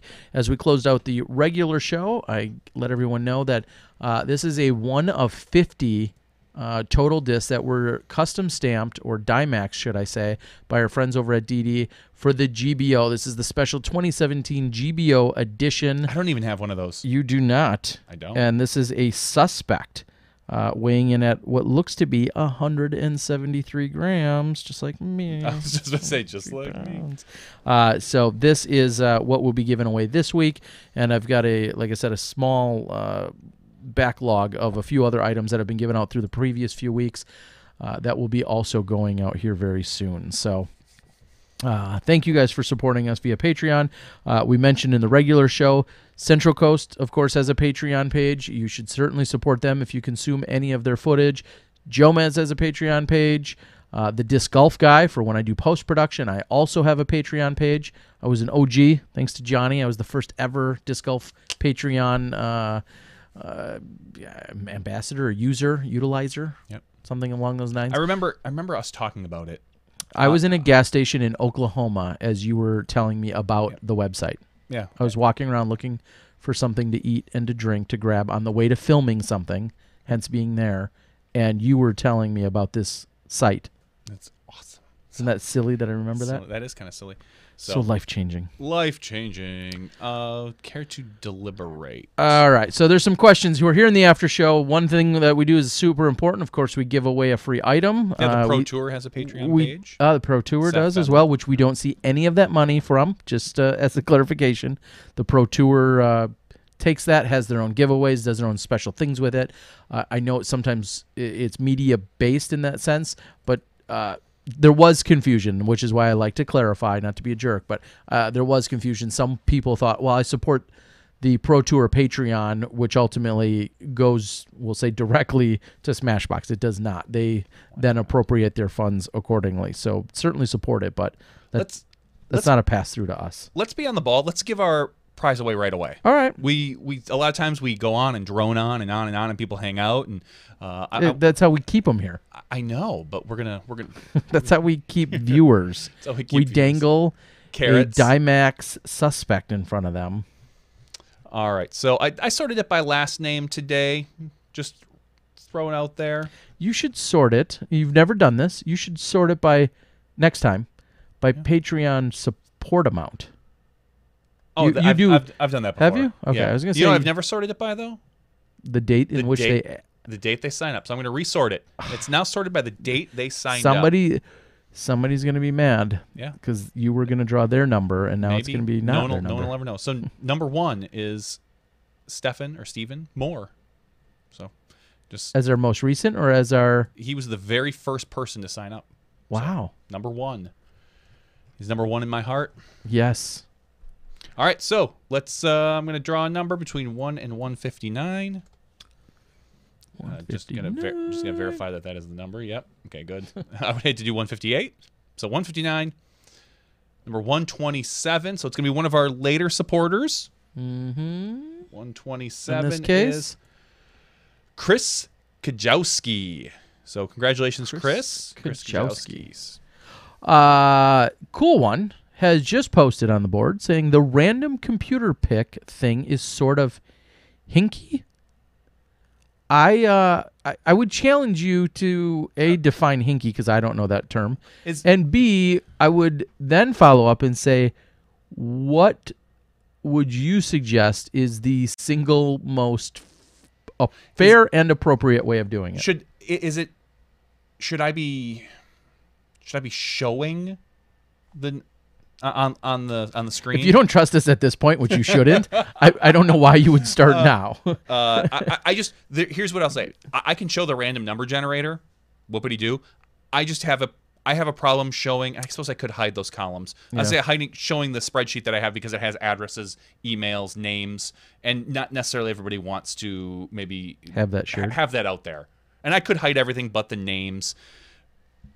Because honestly, the names show up in a lot of the names show up in the credits. Yeah. So maybe I'll do that if that's what you mean. Cool One. I'll think about that at some point, and it's not too tough. It's a matter of me just adding 1 or 2 extra little things here. I just know Cool One is a big supporter, Yes. and he comments a lot, and we really appreciate it. I would just love to know if you feel like there is specifically a better way to do it, and or what maybe some of your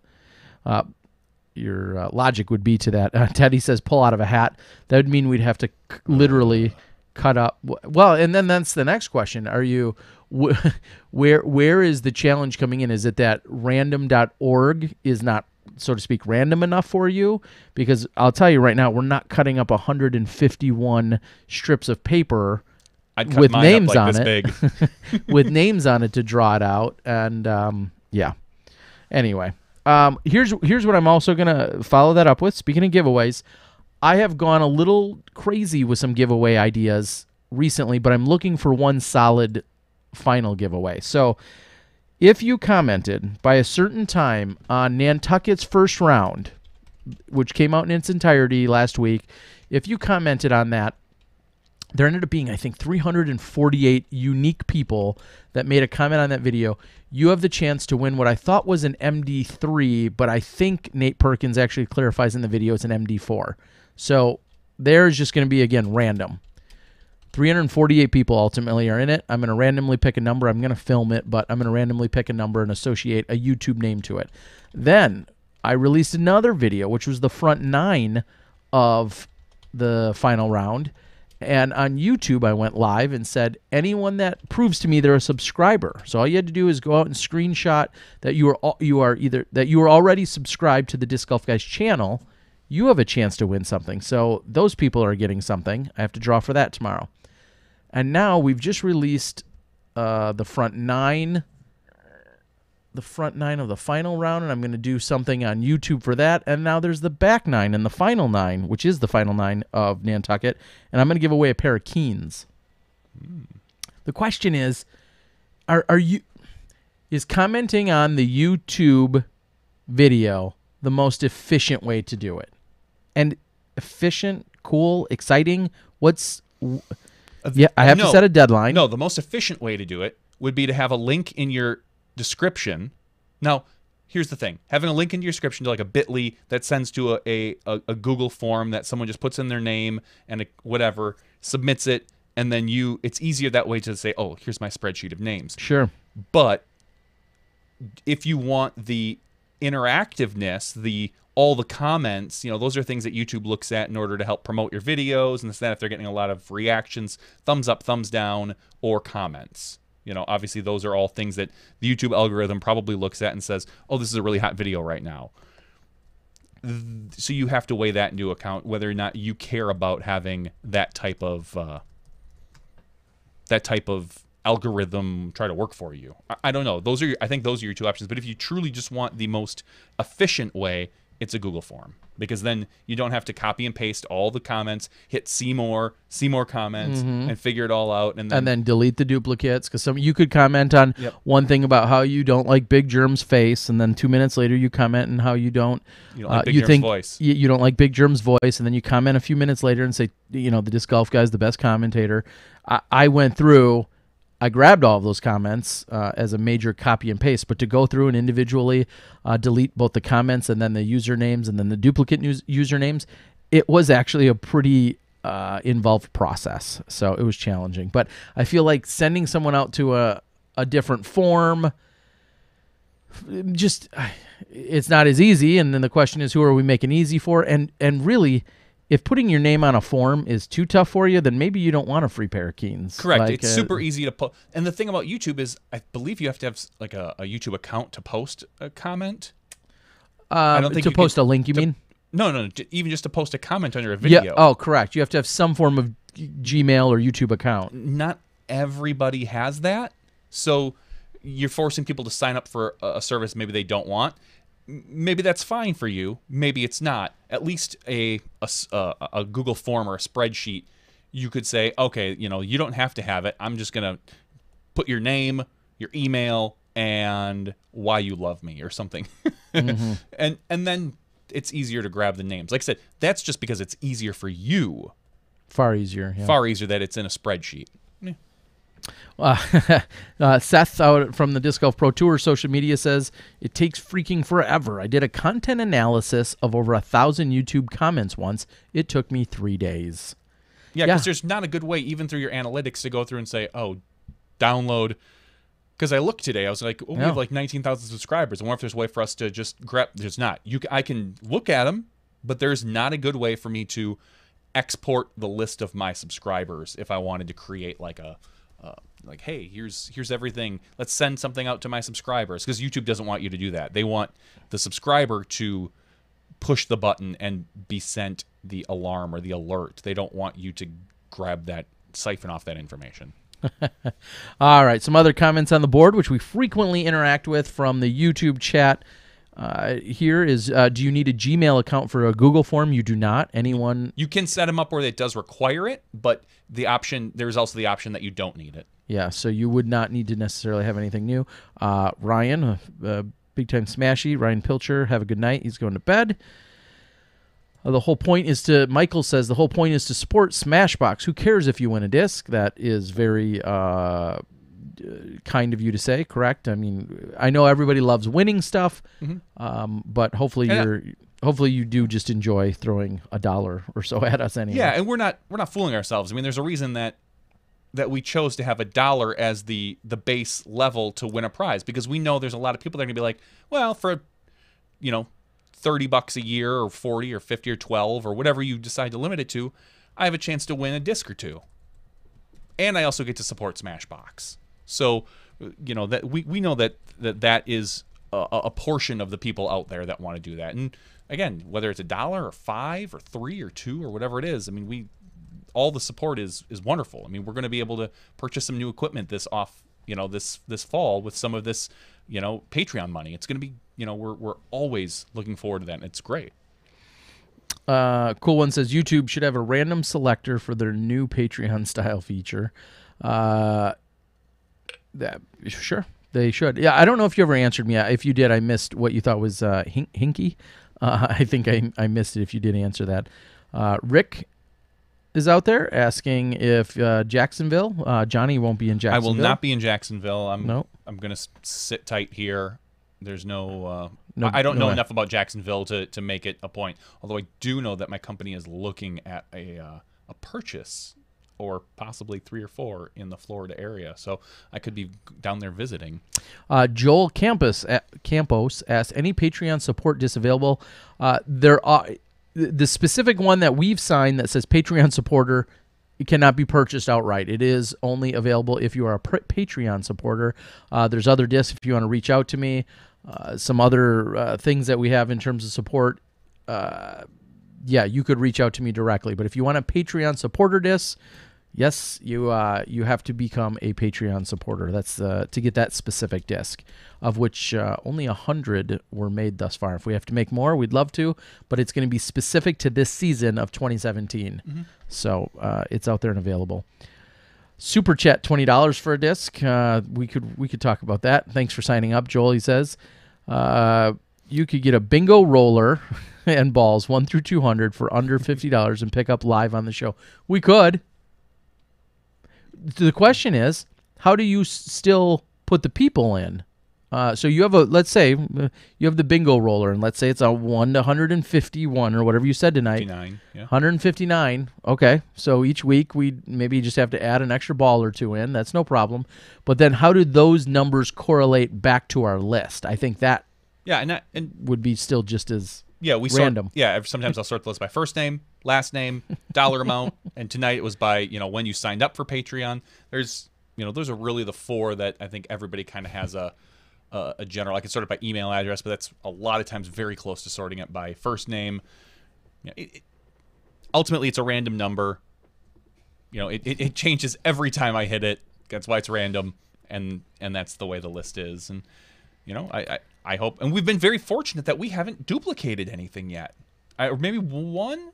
There might have been one, and or they won something else in another way, and then won the Patreon or something. That might have been. I don't think we've given away the same to Patreon. I believe we have given away a prize to someone and a Patreon, but ultimately we've been doing this. This is the 40th week of the year, something like that. Something like around the 40th week of the year. 40 prizes we've given away, and we haven't duplicated. So because we started this at the very beginning of the year.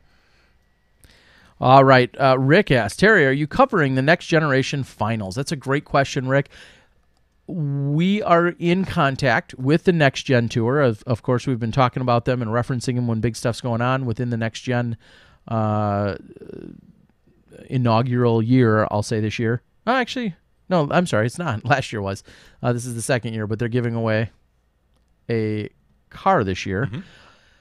There's been talk about both post-production and or live production, or maybe a hybrid of post and live production that will be taking place out at Fountain Hills in Arizona in mid-November. I'll say mid to late November. That'll be taking place. SmashBoxx in some capacity will be involved. I'm not sure to what degree. Why is Climo playing USDGC? He's not. He's not on the list, at least. I just did a search. I'm looking at Tea Times. I just did a search for Climo. He does not come up. He's not under the champ. No, I'm just kidding. No, I do not see Ken Climo on the list. So if he's not playing him, it's obviously still due to injury. I haven't heard anything about the Next Gen Tour in a while. They're dialing in, I guess. I know there was some form of, qualifying type events. Things are continuing to dwindle down to the players that will be in Phoenix.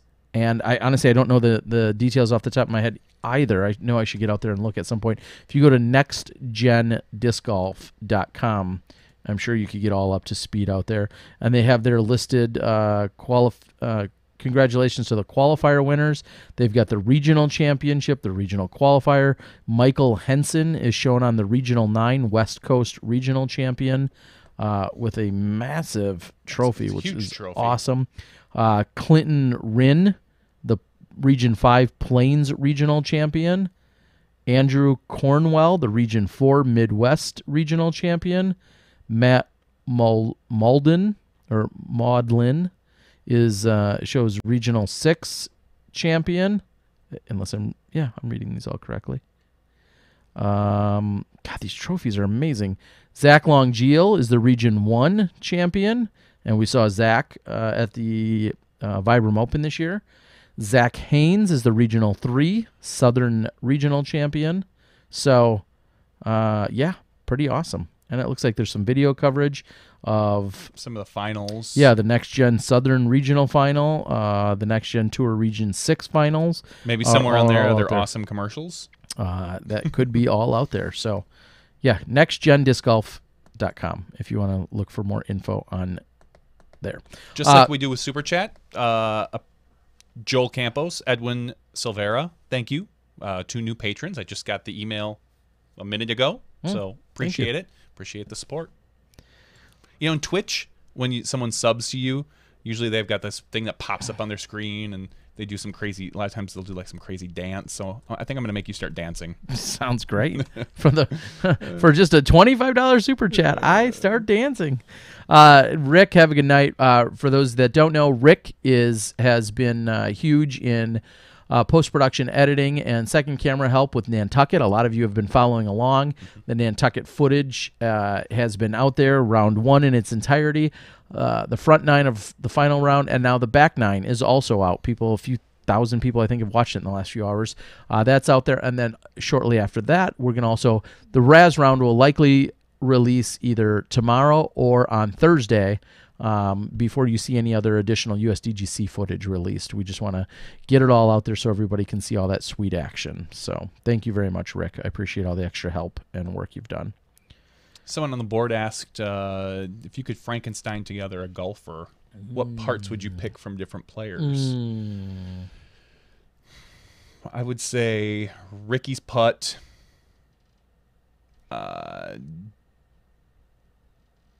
Germs. Well, I guess do you break down putts like Ricky's distance putts, Anton's putt inside 30 feet, Big Germ's forehand or Ricky's forehand or whomever. Probably Sexton's forehand. Sexton's roller. Sexton's roller. Would you say Sexton's forehand roller and someone else's backhand roller, or would you give Sexton all of your rollers? I would give Sexton my forehand roller because I think backhand roller, he doesn't have the snap and power to get the distance that someone does. If you want an accuracy roller, just in general, you go with Rico.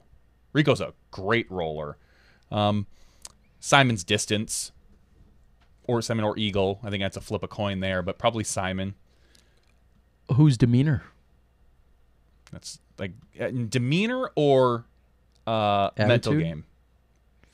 Yeah, there's demeanor, There's attitude, mental game, mental ferociousness or tenacity, demeanor, killer instinct. Demeanor, I think I go with Doss.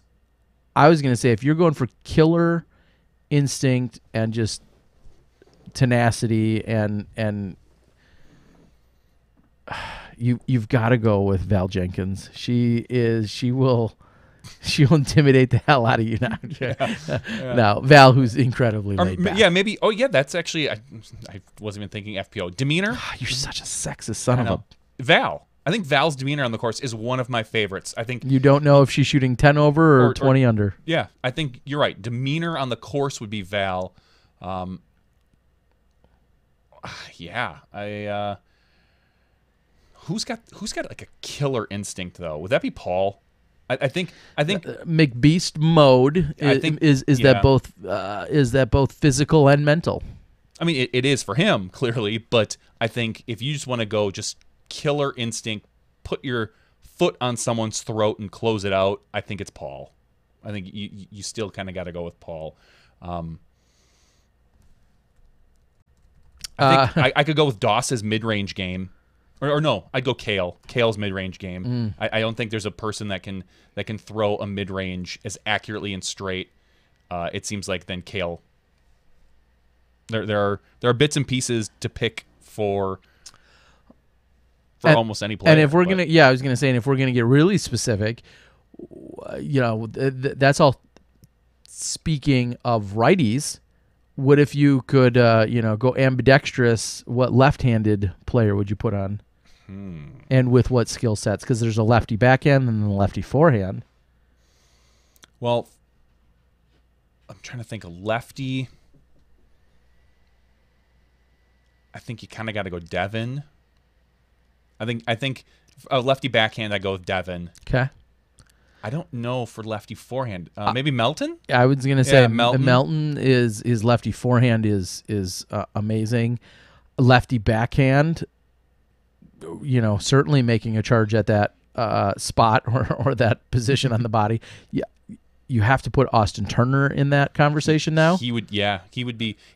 I would take his young lefty backhand arm well, over Devin. It'll last longer. That's what I'm saying. If you want to really get down to the nitty gritty, Devin's obviously as good or maybe even overall can be a higher rated player. But further, the thing is, I would take Devin's lefty experience over Austin, because if I'm just talking for the next year or so, let's just make up we're already going Frankenstein, so pretend if I'm using a lefty arm, I think it's gonna be Devin's, just because it's the experience it has in it. But if you're saying just lefty strength and stuff, you got to go Austin, because if you're saying I'm gonna be using somebody else's mental game or accuracy, so to speak, but with Austin's arm, that only makes sense then, because he's the furthest throwing lefty on the tour right now. Yeah. So. Yeah. So lots of. It's a lot of. That's a fun game that everyone. It really could be if you sat and again, it depends on probably how specific you want to break it down. It would be interesting to put together like the, I don't know, ultimate player, dream player, whatever you want to call it. Harkey says that Ronald Harkey says that Austin is his sleeper for USDGC. That's not a bad sleeper pick if you're going to pick someone that we haven't mentioned. He has experience there. He's been playing there for like 3 or 4 years. This is his first time at the event. Yes, but he's played the course. He played at the, I think it was the AM doubles, and did he play the perf as well? I forget. I thought I read something on that. He's got a whole write up on the USDGC website, so he's got experience on the course. Yes, but this is the first time he's played USDGC, and that might bite him as far as not having the experience under the bright lights as opposed to the other events he's played there. Speaking of weather in Wisconsin is ridiculous right now. It was like 74 degrees today. It's gonna dip. It is, and it's supposed to rain. It's supposed to rain this weekend when there is a Wisconsin tour finale. I was gonna say, what is the weather forecast? Do we have any? And I don't mean to say it as a joke, but do we have any hurricanes in the forecast down at USDGC? I'm going to look up Rock Hill, but what is the weather forecasted? Obviously, rain on Saturday. That's what I heard. Obviously, the number one discussion that take away from last year's Big Germ's 3/4 win. I kind of kid about that, Big Germ. I 3/4 kid about that. Wednesday, 78 as a high, winds at 10 miles an hour. Thursday, 80 as a high, winds at 8 miles an hour. 20% chance of precipitation. That's a mouthful. Friday, PM showers. PM showers, 70 degrees, so it dips down. That shifted a little bit because before it was Saturday morning. And 50% chance of showers. And Saturday, cloudy, 75, with only a 10% chance of showers. 80% humidity, however. So, and then they're saying right now it's 99% humidity in Rock Hill at the moment. So, all right. Let me sorry, I'm getting a few other additional messages talking about the Raz round, which again you're going to see, which I don't think is anything short of hilarious. I very quickly watched as we kind of assembled that. It's just hilarious from Nantucket. So I hope that you guys certainly enjoy that as well. I'm gonna spring this on you. Uh-oh. It's not good. In a more serious note, obviously we saw some horrible things happen over in Vegas a couple days ago. And it was brought to my attention, I think through Nate Simpson, that the perpetrator was a former disc golfer. Yeah. He was wearing there's a couple, played in the early 90s, was a member of I think the Basket Heads Club. He's got some connections to disc golf, and that's unfortunate. I mean, it's not like he's a current member or anything, or was a current member or anything like that. I just it's one of those things that I found very, very strange in general, that a lot of people, probably old schoolers from that area knew and played with, that took a bad turn somewhere. Yeah. So very, very crazy connections, so to speak, for sure. And then I guess, and I do apologize. I wish it was something I would have brought up in our regular show on a similar somber note, in the sense that there was a couple of passings that I've been made aware of recently. Carl Cubby, really? had passed away, and I believe this was actually a week or two ago. I did not hear that. I think we saw that. I saw that come across my feed during Vermont. So I apologize for not thinking of it last week or bringing it up last week. I should have put it in some show notes somewhere. But unfortunately, Cubby has passed away. He had a long battle. He had originally suffered some kind of heart stroke or heart attack of something of that nature. Ultimately, I think found himself in a coma, and then unfortunately did not survive that. So that was unfortunate. And then also in a battle with leukemia, we also saw a passing. I want to say it was just a couple of days ago. There was kind of an, I'll say F cancer note. Out of Canada, and now all of a sudden I don't believe I'm actually losing the name. Gosh, now I feel like an idiot. I'm so sorry. His tagline was, "It's just a rock shot," and I know he's out of Vancouver, Canada area, and I don't believe I'm actually somebody on the board, I'm sure. Someone will have it. Anyway, so I just wanted to pass on our condolences. A couple of people who are very, especially regionally, I had met Cubby a couple of times. Gosh, I know I talked to him. He was also doing some of the Disc Golf Monthly stuff.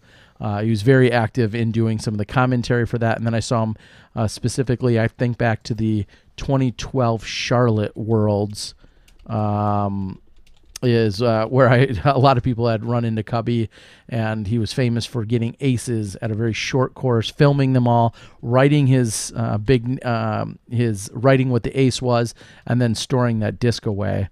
All part of Cubby's legacy that we saw, and then he always would post about it and talk about him. So anyway, sorry to get all somber and slow things down a little bit, but certainly John McDonald, thank you again. I don't believe I couldn't I was totally picturing his Facebook. He had a very long battle, and we even talked about him also when some of his support mechanisms had come about and ways that you could support him in his long battle. And he had made a trip along the West Coast, playing a bunch of courses that he hadn't played, and met up with some friends, and had a couple of friends that took him on this trip. And it was kind of the F Cancer tour that took place. And it was just, I believe, a couple days ago, he had passed along PDGA. His PDGA number wasn't far off of mine. In fact, he was just a year or two off of us. Wow. In terms of age, in that 38 to 40 range. So two gentlemen who, again, very, very much regional influences that lots of people knew and got to know. And so our condolences for them. So, all right.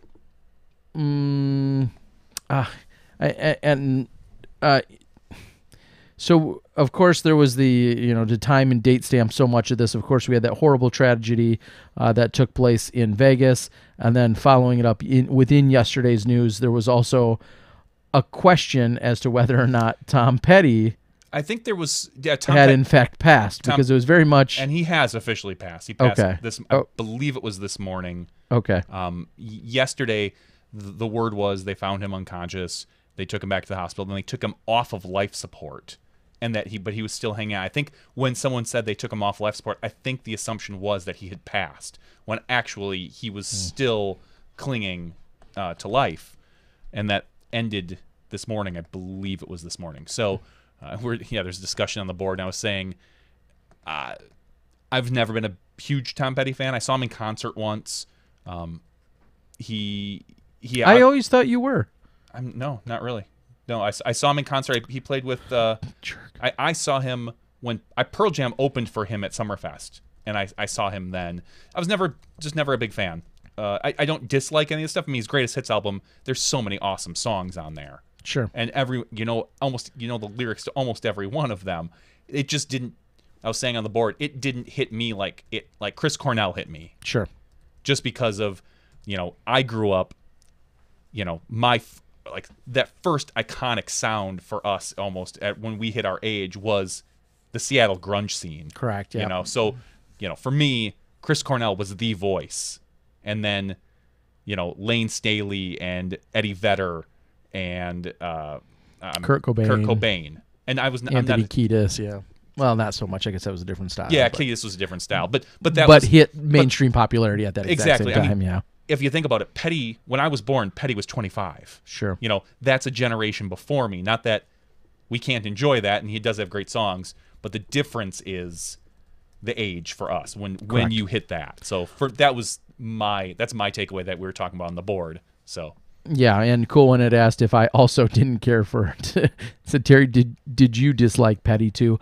And I said, did I give some indication? No, he likes to razz at me like I hate Tom Brady too. I think, or is that Dad's drunk? I'm not sure. Either way, I'll somewhat echo Johnny's opinion, and that I'm so sorry, rest in peace, Tom Petty, but I was not ever a fan of his music really at all. And I enjoy it. Like if it comes on, I know Last Dance with Mary Jane and sure, and Free Fall and all that stuff. Like it's all good music, but it doesn't. I don't have the same connection with it as I do the Seattle sound scene. Correct, and I'm not gonna lie, Petty's a bigger deal than Cornell. I mean, Petty. Sure. Oh, of course. Yeah. I mean, Petty has that the Traveling Wilburys and all that other stuff. He's a bigger deal than Cornell, but just not to me particularly. Sure. Yeah. It was. I'll say this is what was kind of interesting, and this isn't to sway into anything political. It's more cultural in the sense that I feel like there was obviously the conversation and everything that was taking place surrounded and talking about Vegas, and then I feel like the Tom Petty news came, and I know it was more recent, but it almost felt like it overshadowed a little bit, at least in my news feed, and now everyone's news feed pops up a little differently. Yeah, but for me, it very much overshadowed, and they're both are horrible and tragic and everything. Fair or not, I felt like yes, it's unfortunate. And again, maybe this all just ties into me not being that big of a big fan of Petty. I just felt unfortunate. Like yes, this rock legend and icon has passed away, or seemingly is passing away. And then I felt like there's 500 people that were injured with 59 fatalities, and all death sucks. Let's be real here. But I just felt like that Tom Petty conversation just very much immediately overshadowed this worse massacre that we've had in. A lot of us get our news feed from Facebook, so. It's one thing. There's only so much you can scream about something, this huge tragedy, before you're basically you're worn out. So then when the Tom Petty thing hit, it was a change for people. It was like, oh my God, I couldn't, I saw Petty 7 times, or people saying and this and that, because he was a staple at Summerfest. Yeah. Almost every single year he was here. I was the last Pearl Jam concert I went to. Literally on stage, Eddie Vedder called him. Like on a cell phone, like took a cell phone and called Petty, and it was they were good friends and this and that. It was because I think it was Tom Petty's birthday, and so he had the whole crowd sing "Happy Birthday" to Tom Petty on stage. So it was really cool. But it's everyone's news feeds is a little different these days. It's not like everyone gets them from the same place anymore, like they did 20 years ago. Yeah. It all depends on who you follow.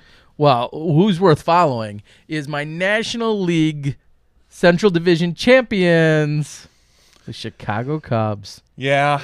I feel like we could rewind to like 2, maybe 3 weeks ago, and you're like, well, it's not, their Brewers are just a couple of games back. They were. They can make a charge. Anything's possible. And then the Brewers lost the first 2 games of the series against the Cubs, won the third. And the first 3 games all went to 10 innings. Yes, it was a great battle. They were great battle. It's like they were so well matched up. And then I think the Cubs took the third or the fourth one, and I think that one wasn't even close. But at that point, then we knew the Brewers weren't going to be able to make a run at the division. So then it was a fight for us with Colorado, and we needed to win 2 out of 3. We needed them to lose 2 out of 3, and we weren't able to do that. We missed the playoffs by a single game, which the playoffs or the wild card? The wild card. Okay, yeah. Which is a version of the playoffs. Yeah. Okay. Well, True, absolutely. We're old school, I know. I know. I just think when I think they missed the playoffs like by a single game, it's funny to think the wild card versus like, okay, well, you've earned your way fully into the okay, it's just a different perspective. It's extended playoffs. Yes. That's all it is. So awesome. I'm just gonna say it's cool to see the Cubs. Follow up their season. That's all. I'm obviously a lifetime Cubs fan, and very excited to see how things unfold. I'm excited to see the Cubs buy another championship. Yes. I'm excited to see everyone else then not buy one and not win. So I know. You could make that same argument, couldn't you? When you're like the fifth largest market or third largest market in the nation, and you're fighting with the fifth smallest market, so you should just roll over and give up and say, "Poor me." No, that's why revenue sharing. Okay. I will also follow up through a friend of a friend, I guess I'd say know this person directly. A brewer who I couldn't name, I'd have to look up. A brewer pitcher utilized my friend's Uber service to get a ride from here in Milwaukee down to the Westin in Chicago, I think immediately following the final game of the season. So it was just interesting. He was going to Taiwan. I forget his name. I had to look him up because, again, I'm not a Brewers follower, but he was excited to fly back and see friends and family in Taiwan. That's cool. Which I thought was kind of fun. So I wish I had a disc or two to pass along. We could have maybe got an autograph of this random Brewer pitcher. I don't know. Mang was maybe his last name, I want to say. I looked it up the other day. But anyway, all right. Kind of an interesting side note. They're kind of getting out of town immediately. Packed up the bags. Kind of dates our podcast. It does, as it was just the last final game of the regular season just a day or two ago. I was thinking that the other day that I think it would be kind of interesting for us to just have a very, very, very brief current worldly events, and maybe it's 2 or 3 of them. No. Just super current one-liners. Tom Petty passed away this week. Michael Jackson turned 50 or passed away or whatever. 1 or 2 one-liners that dates every podcast in that sense. I think that's great. Why not? I think it's a pain in the butt. Well, I mean, I'm not talking about a massive effort. I know, but today Donald Trump threw out paper towels to people in Puerto Rico. Done. That's it. I think that puts somewhat of a timestamp on it, other than just what the golf conversation is. I know, but we're a disc golf podcast. We're not a current events podcast. We're not, it's. Yeah. Hugh Hefner passed away, and Donald Trump threw out a paper towel in Puerto Rico today. Done. How tough was that? Okay, well, you feel free to open with that. That's what I'm saying. You tend to open the show this week. If you want to open the show in non-disc golf news, here's 2 things that happen. The problem I have is very rarely do we bring something up and not talk about it for 15 minutes. That's our problem. Because you're going to say, oh, Donald Trump threw paper towel out to the Puerto Rican people, and then I'm going to be like, oh, great. So what are they going to do? Soak up all their flooding with their paper towel? And it's going to go back and forth for 10 minutes. A one-liner I would love it if that stamps it. We'll see. That's on you. Okay, Cool one says, JVD, please slap him. I'm kind of with you. I don't need current events in my disc golf right now. We have enough current events with Facebook and all this other stuff, and but it's not current events to have the conversation. I know. It's current events to put one timestamp, one time and date stamp on the show. You're only time and date stamping it with news feeds. We already do that with our golf talk. Like we know, oh yeah, hey, guess who won the USDGC? That kind of dates your podcast. And I don't necessarily, don't get me wrong, it'd be interesting to go back in 15 years and looking like, oh yeah, Nate Sexton won USDGC that same weekend that Petty passed away or something like that. But ultimately, I don't see a huge gain in it. If you want to do it, open the show with it, Terry Miller. All right. I just might. Alan Risley, AJ Risley's dad, asked what brand of paper towels that I wasn't privy to. I only saw the quick headline today, and honestly I didn't even dig into it, and I won't bother now. But we did see one thing we didn't talk about in the regular show that would have been worthwhile was the qualifiers. Who qualified? What they qualify with?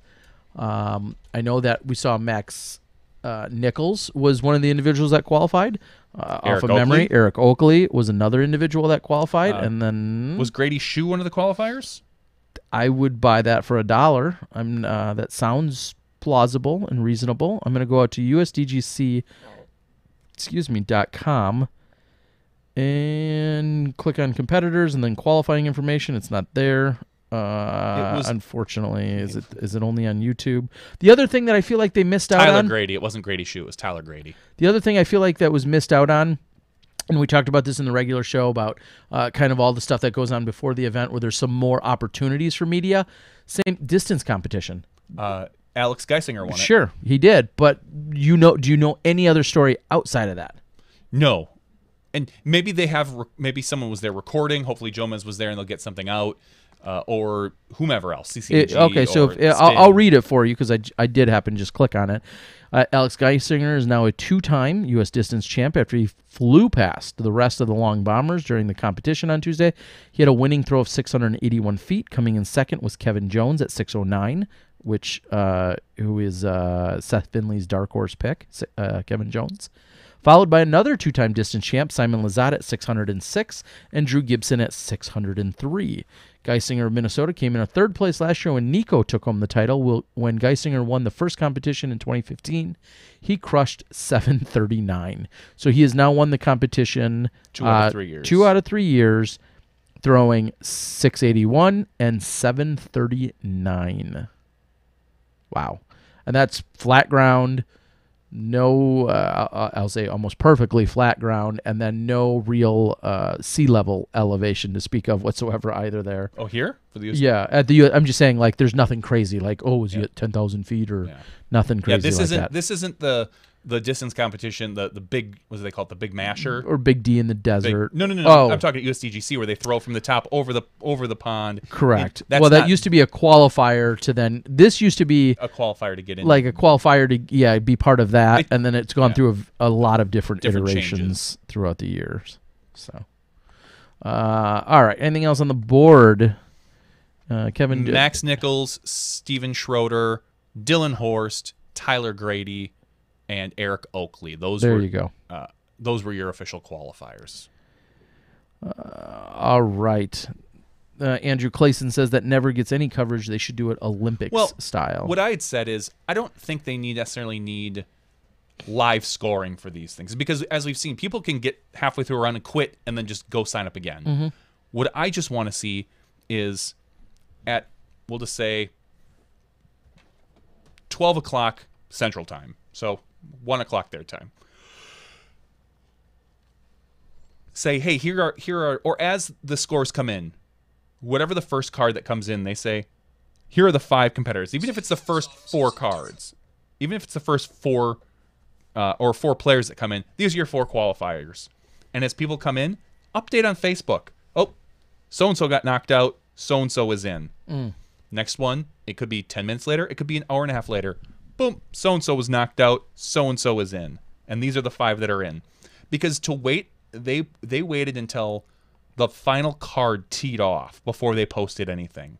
So it was like 2 o'clock Central Time is when I think they made the post and said, oh, here are the people so far. The last card just went off.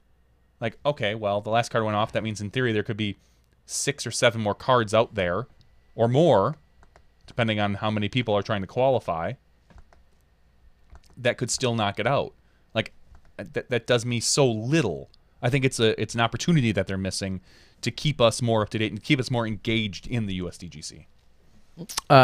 Yeah, again, and I'm sure if Jamie was on the board or UC was on the board or if someone from the event is listening, they're probably yelling at the screen saying there's only so many resources, there's only so many people. So we get that. We're not trying to throw shade, as some might say. We're just saying that is another opportunity that I think a lot of engaged and interested viewers and fans would love to see and hear and learn more about.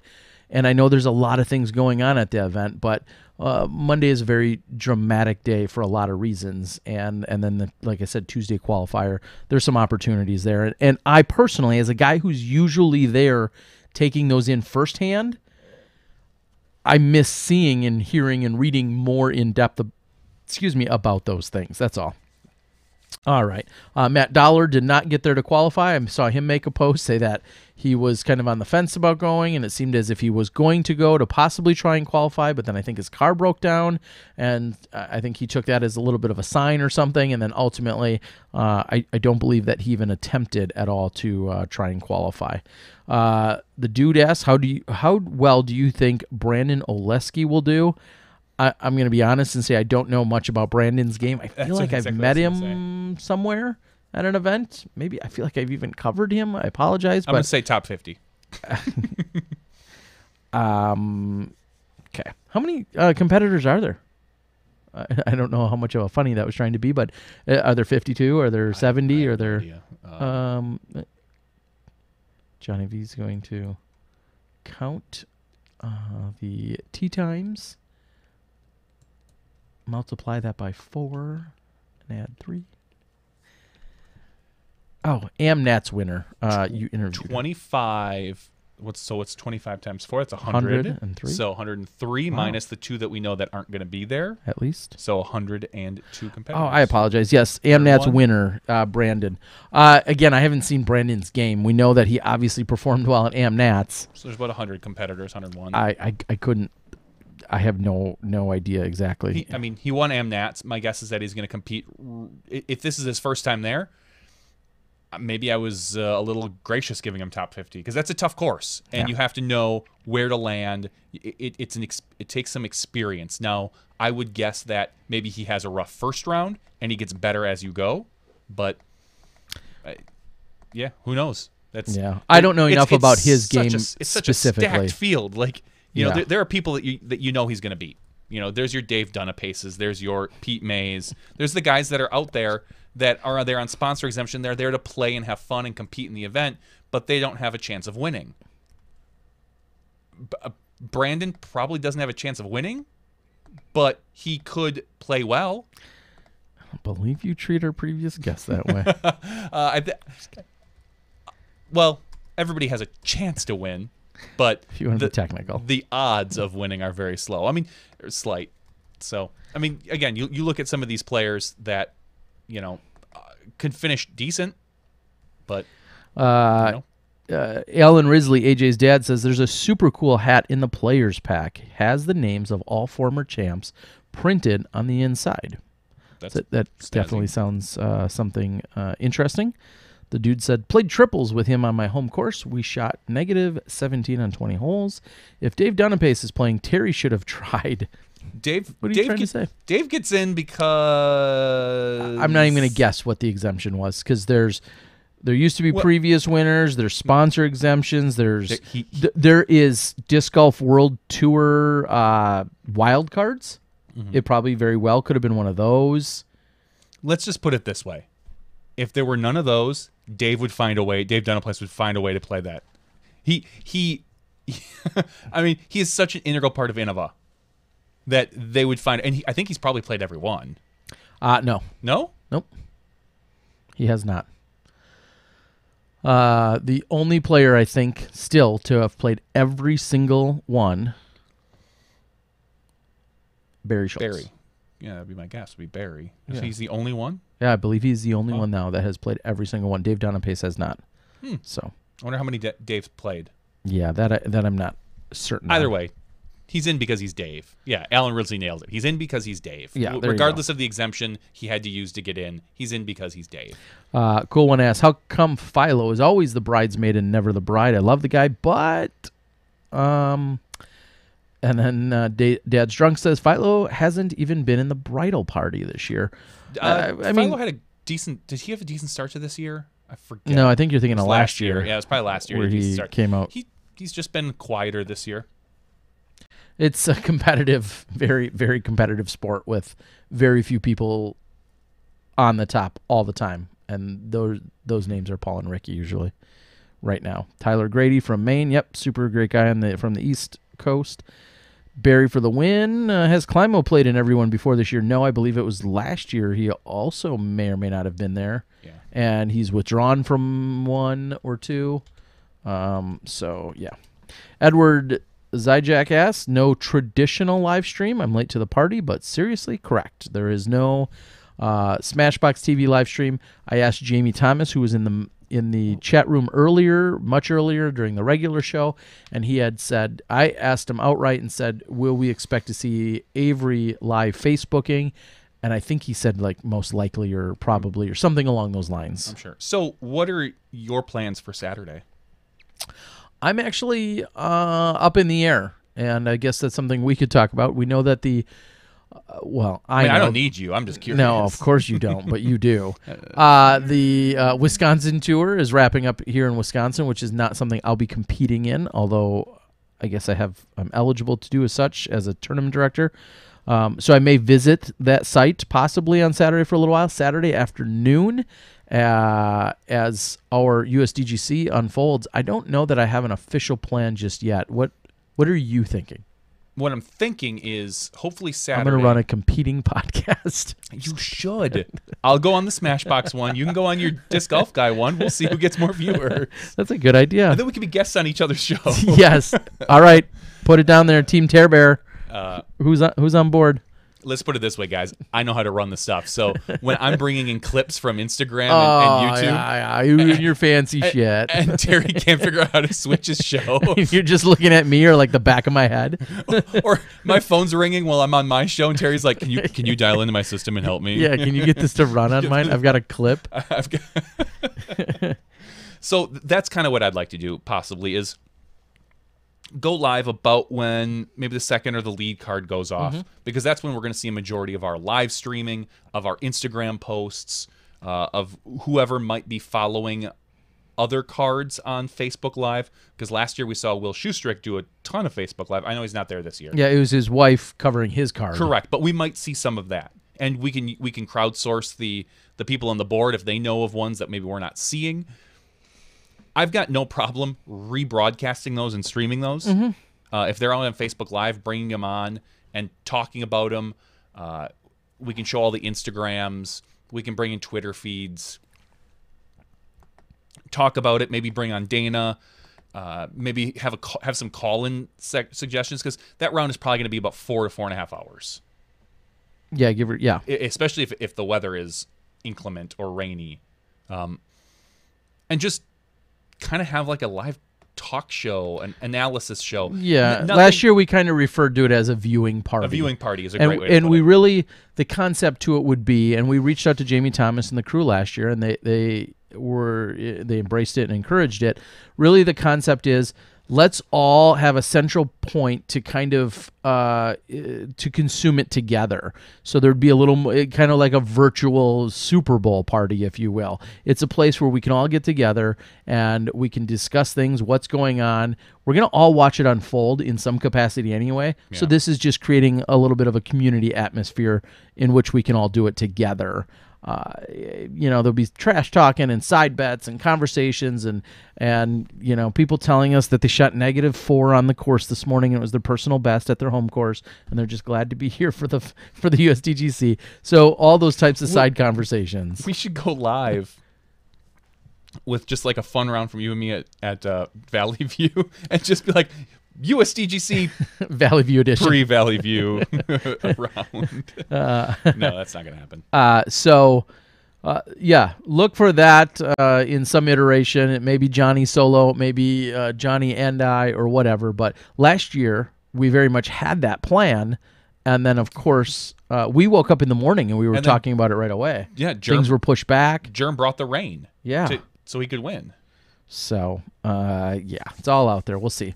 Cool One says, I like the Nantucket commentary. Terry and Germ's cool, but I want to hear more Dana Vicich commentary. He's so funny. I totally agree.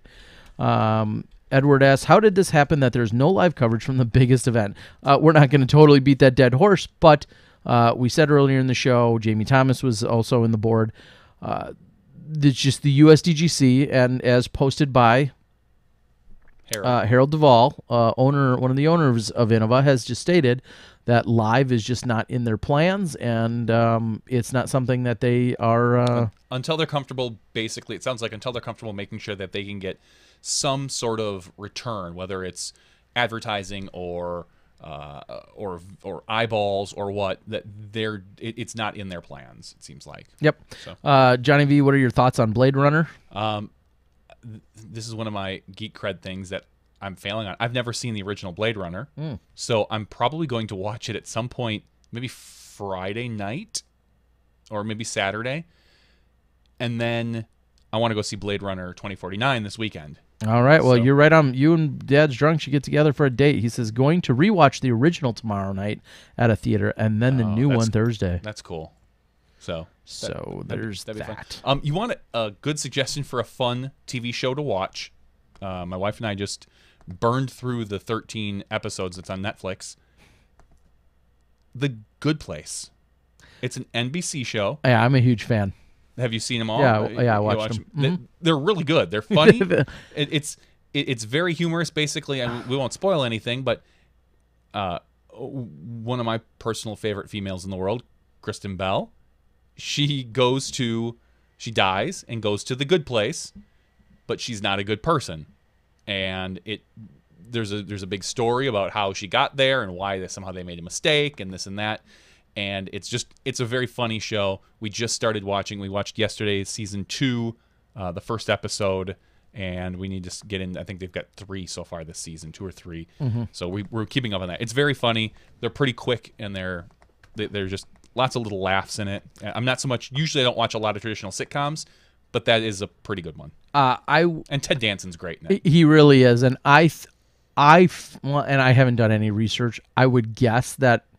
Well, I mean, they're back for season 2. So I was gonna say I could see that struggling because I don't know if it's humor for everybody. I thoroughly enjoyed it and love it. I think it's really, really a good sitcom, but I don't know. I was worried that it may not push through or continue on, but hopefully it does. I hope so. Yeah. It seems, and I think as long as they keep the seasons short, like the 13 episodes that they have, it makes it's a cheaper to make, and it seems like it's pretty easy, and the story is a lot of fun. So we'll see. All right, reading back on the board, not making it up to Rock Hill, I guess. Dad's drunk, so it doesn't sound like he is. Director's cut of Blade Runner. All right. Steve Dodge is at New World this week setting up. That is correct. Steve Dodge from the Pro Tour is down there. Tested signal. That was one unknown, was just how good the signal was at New World. And I know Steve has been in a number of places on the course, and the signal tested out phenomenally. It came back really good. It's huge. I was just thinking as I said phenomenally. It's huge. It did come back really good for where the test was taking place. So if that's any indication of the entire course, which I'm thinking it will be, we should be in a really good position for a good signal at that event. I'm excited. Which is always a huge relief for us. All right. I don't know if there's anything else on the board. It looks like we have all our standard common communicators and common commenters. Yeah, I'm going to have a rough day tomorrow. I have to go to, and it's rough in the worst, easiest way. I have to go sit through basically 8 hours of manager meetings. The problem is, as I tell everybody, I don't care what my company does as far as what every individual manager does or needs to do. I fix computers and I run the IT department, but I need to sit through for we have a half hour for IT, and the rest of it is going to be managerial stuff and management stuff, completely unrelated, and I have to sit through it because I'm a manager, and I'm going to be struggling tomorrow. I just know it. I'm going to have to buy like 6 5-hour energy drinks and slam them. I've never had one, but I'm sure that would help. I would start with 6. Okay. But pack along 8. I've never had one, plan on but 6. I think 6 or 7 should be good. So so we're going to call it here pretty quick so I can maybe get a little bit of sleep yet tonight. All right. Do you guys have the iPhone earpods? I want to get some, but always effing sold out. Dad's drunk. I want to get a pair. I think that's going to be my Christmas gift to myself is the earpods. What's the big deal with them? There's the little white ones. They're just Bluetooth wireless. They just kind of pop out. There's no There's no cord. There's no Oh, cord. I There's see people two walking. separate ones. What? Those are sold out. Those are hard yeah, to get. they're very hard to find. Seriously? Yep. Oh, Yeah. okay. I've seen plenty of people with them. Yeah, I didn't know there was a shortage of them. Do you guys think we'll ever see a Maple Hill Worlds? Probably not. I don't think so. No, because they're not going to hold it at just one course, and there's not. Well, there might be another championship course nearby, but I'm just going to go ahead and say probably not. I don't feel like that will happen. Seth has meetings in the morning. Good night, folks. Busy day tomorrow. Ronald, have a good night. Thank you so much. And Dad's Drunk says, everyone I know that has them swears. That's what I've heard. And I really like the Apple earbuds, the ones that come with your iPhone. I think they fit in my ear really well. They stay. So I think that the wireless ones will be, but they're like $150. So that's why I've been holding off. I think it's like I said, I think it's gonna be a Christmas gift for myself. They're that expensive. 130, 140. It comes with a little charging case that the earbuds themselves last, and then you can plug them into the charging case that'll recharge them, and then you can plug your charging case in, obviously, to recharge the charging case. And they like super fast charge and stuff like that. I've heard nothing but phenomenal good things about them, and I'm a little bit. It's kind of funny because for years and years and years, I have made fun of Beats headphones. The people that wear them, that they're just nothing but they don't sound that great. If you read any reviews, they're nothing but a big fat fashion statement, yada yada yada. I've been reading some reviews on the new, I think they're called the X1s. They're basically the smaller version that just pop. They're two individuals, they pop in your ear, and they've been getting really good reviews. And and they're a little cheaper than the earbuds. And they use like a similar chip or whatnot, and I'm kind of tempted to get some, but I'd feel like a total jerk off if I bought a pair of Beats headphones. Even, they're not the big over the ear ones, but even the smaller ones. Whereas I feel less of a jerk off if I buy the Apple AirPods. So I don't know. I need to make a decision, and I'm in no hurry because it's expensive either way. So I'm not in a huge hurry to spend my money. Some first world problems here. Yeah, I totally agree. Sell your Bitcoin so you can afford them. No, I still have. What is my Bitcoin? I haven't looked in a couple of weeks. It went way down. I was really disappointed because Bitcoin almost hit $5,000 a coin, and I have a quarter of a coin. So my $200 investment at one point was like a $1,200 investment, and now it's probably not. Baller. Not really. All right, get your picks in for Fantasy Disc Golf. Yeah, get them in quick. Skipace.com. Get them in if it's not already too late. And sit back and enjoy. We may see you guys sometime later on in the week, one or both of us, or some of us, or none of us.